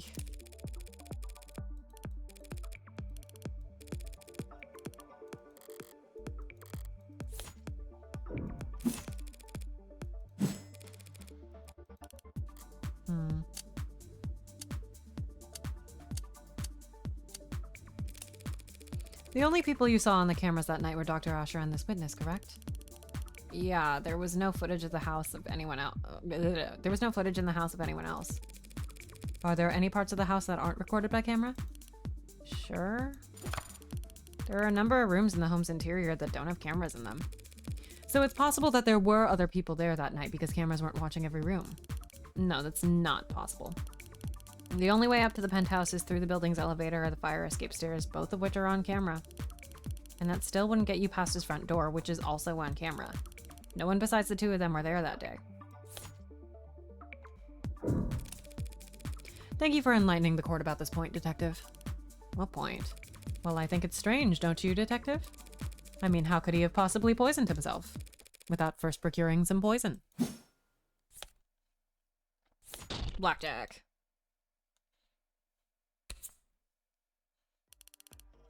What do you mean, procure? Where did it come from, Detective? The poison that you're so sure was dissolved in his drink? It can't have come from thin air, you understand? It had to have been in another container at some point. Whatever it was in before, it probably evaporated. All of it? It only took a small droplet to kill. Your Honor, are you going to have to ask them to keep it civil? Or no, are you going to ask them? In a minute, sure. There wasn't any pill bottle in his bathroom or syringe in his pocket containing this apparently deadly substance. So how did he get it? What did he keep it in?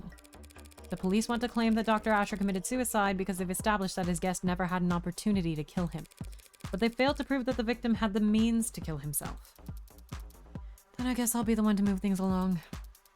The Delta didn't come out of thin air, Counselor. And it didn't come from a syringe either.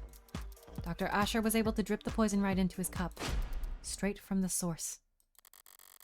Shit, that's way too specific to be a bluff. Allow me to submit into evidence Exhibit G. A piece of machinery found in Dr. Asher's laboratory. What? How? the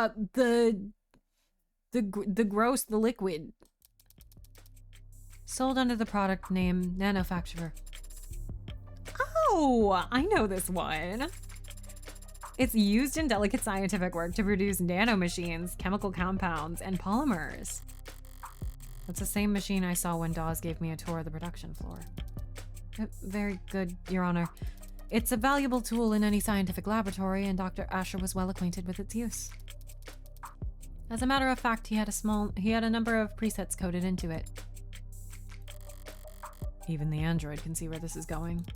With just a few taps, he could reproduce any number of substances for his research. Oh, fuck. Or any other chemical his heart desired, really. You think Randog Mechanics would allow their product to be used to produce illicit chemicals? Using the nanofacturer to make unlicensed drugs does go against their terms and conditions. So Dr. Asher's warranty is certainly null and void. But they can't hard-code their machines to prevent the production of a drug that hasn't been invented yet. Dr. Asher died when his respiratory system failed because of a depressant overdose. But why would he do that? For him, it would have been peaceful, like falling asleep. Why would he not use any other depressant? You see, he didn't need to commission a synthetic drug from some street vendor or order an exotic poison from overseas. He could produce Delta at any time in the comfort of his own home. A quick and painless death readily available in under a minute at the touch of a button. Unless the argument is that he had been using this drug that was not yet on the market for long enough, he just decided to overdose today. Ah, fuck. Specifically, preset number 19. Oh no, that is their argument. Damn. I thought I actually had something for a moment. But I was playing into Emma's hand the entire time. It seems like we're done with this witness, Your Honor. Yes, ma'am. But before we move on, perhaps we should take a moment and put together a timeline of events as we know them. Not for me, of course, just in case someone else might need it. Simple enough. We know that Dr. Asher left the parlor and went down to the basement at 7:36 p.m. Wait. This is crazy. Toss, gather, embrace, refrain, seek, lose, keep, cast, tear, sow, silence, speak, 404, hate, war, peace. Born, die, plant, pluck, kill, heal, break, build, weep. Crazy. Weep, laugh, mourn, dance. That's where he got the whiskey. And the cups they drank from. The cameras show him returning to the parlor to drink with the witness at 7:40 p.m. And of course we know that he fell ill and passed away shortly thereafter. Any objections so far, Counselor? Oh shit. I would love to look at the backlog really quick. Okay. Went down to the basement at 7:36. That's where he got the whiskey. The cups they drank from. Cameras show him returning to the parlor to drink with the witness at 7:40. Yeah, that's the 4-minute discrepancy.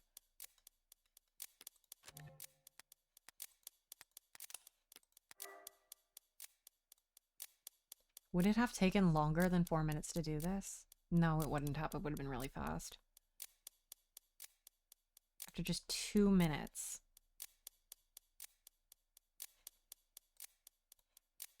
Is that enough time?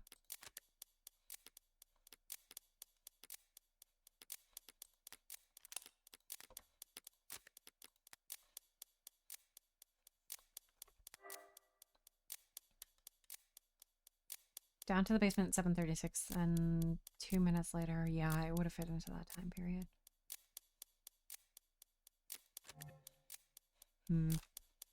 What else is there?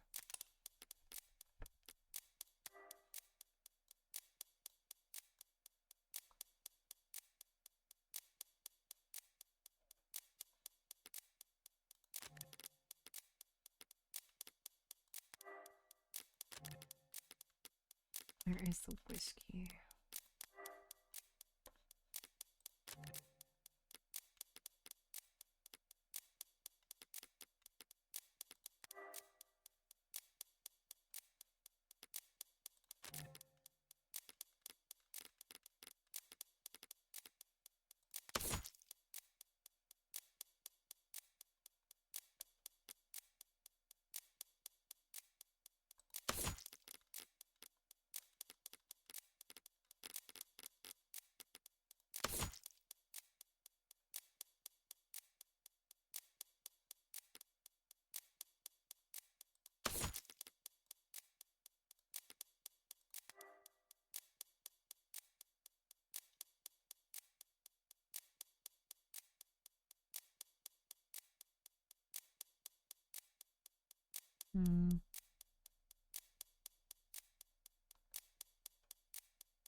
He returned at 7:40, yeah. Yeah, that's right.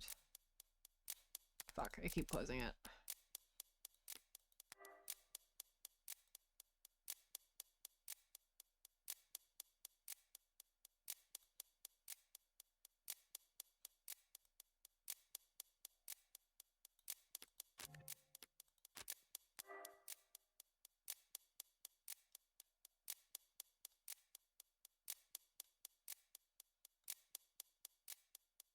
Probably went down to the basement at 7:36. And the cups that they drank from. Just double checking that that's where everything is from. God, I'm like combing over her testimony so much.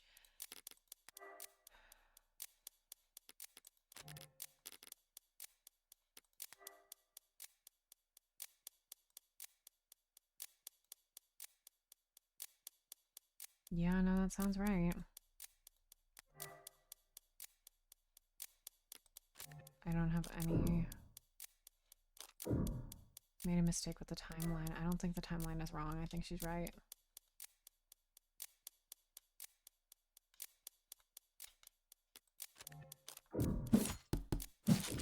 Not at this time, no. The timeline you've described is accurate, as we know it. As you say. With this latest piece of evidence, we now know that Asher could have easily dispensed the poison directly into his cup, by placing it inside the nanofacturer, activating the preset, and simply waiting 2 minutes. Easily accomplished during the 4 minutes he spent off camera from 7:36 to 7:40. Yeah, fuck. Wouldn't you say? Ooh, a complete timeline of events.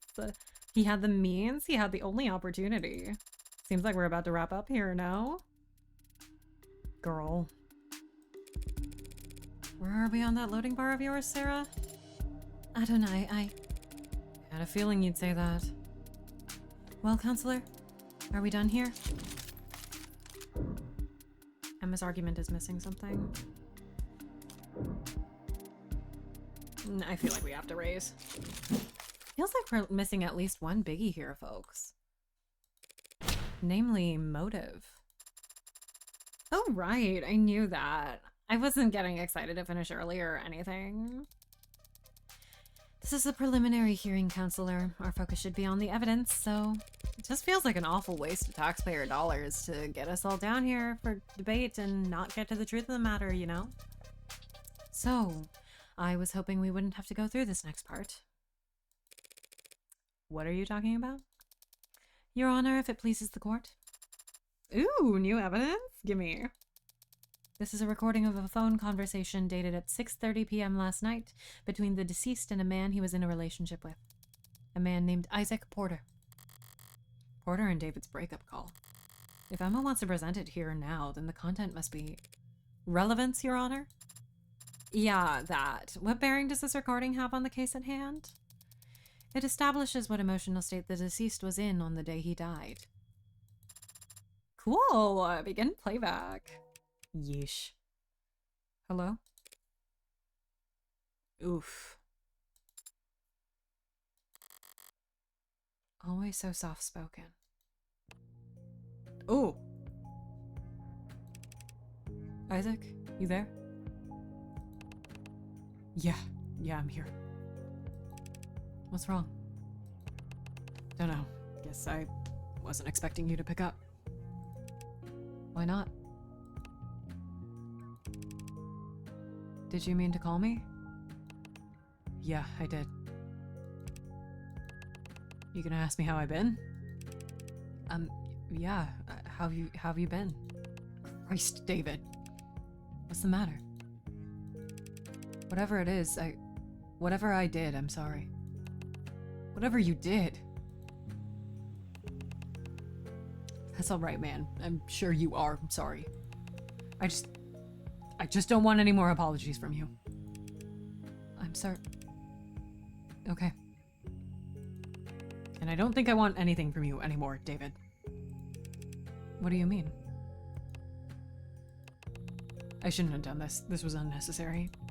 My bad, man, for not taking the hints. With you, it's always better left unsaid, right?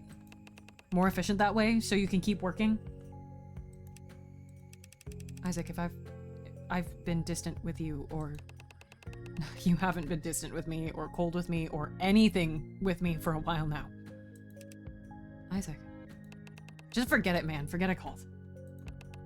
Forget it all, yeah. Let's just forget we were ever anything but strangers. That's all we are now, anyway. Isaac, recently I've been distracted, I know. No, don't worry about it. Really, we're good. Oh. Okay. So do you need anything, or should I... That sucked. That sucked so bad. That was not a... That was so bad. Where did you even get this? God, that was rough. Yeesh. Neither of them are good at talking. All of Dr. Asher's incoming and outgoing phone calls were recorded by the building's penumbra system. And the recording continued for several seconds after each call was ended for quality assurance. Remind me to check the terms and conditions on my next phone bill. Shall we hear the rest? Gotta be the last time. The last time I let someone... The last time. Father. It might just be a call, but it makes for pretty damning evidence at this point in the discussion. A phone call that took place between Isaac Porter and David Asher from 6:29 to 6:36 p.m. on the night that he died. Isaac ended their relationship during the call because the call was received inside his home. It was recorded and intercepted and recorded by the building's penumbra security system. Recorded calls. All phone calls received or made from inside the noble executive apartment building that David Asher lived in are automatically intercepted and recorded by the building's penumbra security system. This is common knowledge among all noble employees living in the facility. So where's Helen's call to the hospital? Where's the emergency call? Do we not have it? Contacted at 8:04. Yeah, we have record that it was contacted. Oh, I think we don't have record of it because her lawyers weren't allowing it. Because it would identify her, right?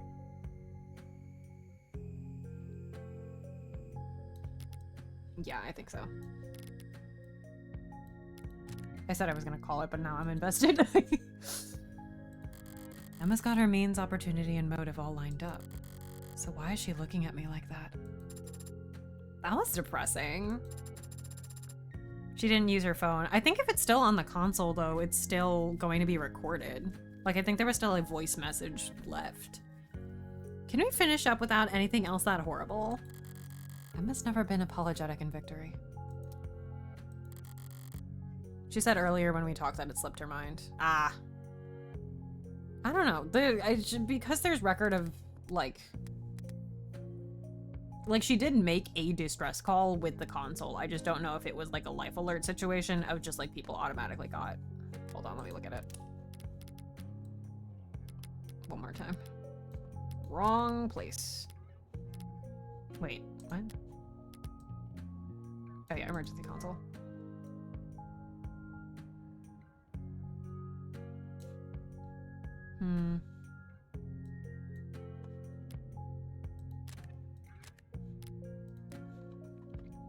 So does that mean this is just pity? Less than 2 hours before Dr. Asher died, Isaac Porter ended their relationship over the phone. The court can make a reasonable assumption about what kind of mental state Dr. Asher was in last night. That was a bad move, Miss Rockford. Thoughts are happening in my mind. Then if the people have nothing further to add, I've been feeling off my game all day. Caught between corporate inbreeders and ant-brain protesters and pitying me. Here and now? That's all it takes to get my blood properly boiling. It's about time for... Me to call my first witness, no? You want to keep going after that? What are you doing, counselor? Just calling the ultimate silver bullet, rock solid slam dunk witness a girl could ask for. Oh, hey, Jess. Is here good? Does it matter where I put my hands? Miss Starling, thank you for coming here today. Of course, whatever I can do. What is your relation to the deceased? I was his executive assistant at Noble Electronics. I would arrange his meetings, coordinate communications between him and other departments. That sort of thing. Ultimate silver bullet. Starling's the only play I have right now.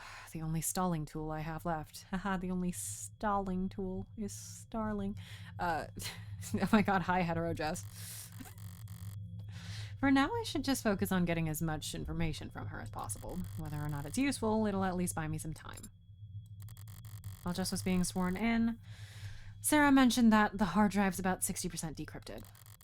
Considering the state Sarah's gone at the rate Sarah's gone at so far, there's maybe another hour left. I might be able to stall that long if I talk real slow. Okay, I think that is going to be where I call it just before we start cross-examining Jess, because I feel like if I cross-examine Jess, I'm going to keep going for a billion more years. This is fun. This court system is really, really fun. It was rough getting a hang of blackjack and whatnot in the early stages, but I think I got it. I think I got it now, and we're good to go. I don't entirely get the blinds, but we'll figure it out. It's fine. It's only a problem if it gets too dangerous, right? Okay, coming up Monday, we should be back with more Cabernet. Me and Trav will be continuing, and we're going to get into one of the more stressful situations in that game, so that's gonna be fun. Wednesday, we are back to our various variety streams, so we will see what the hell is going on there. Vampire Yuri, true, we're going from Lawyer Yuri to Vampire Yuri on Monday.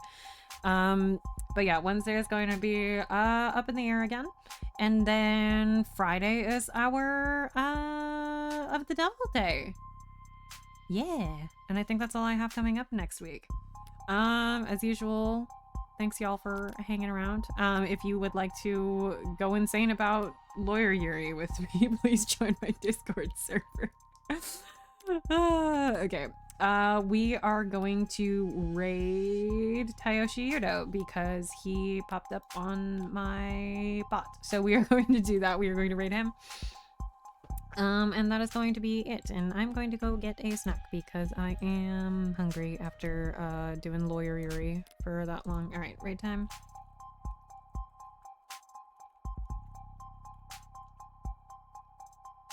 He is playing Final Fantasy 14. So we will go raid that. Anyway, have a good night, everybody. Goodbye. If the raid button wants to press, there we go. Good night, everyone.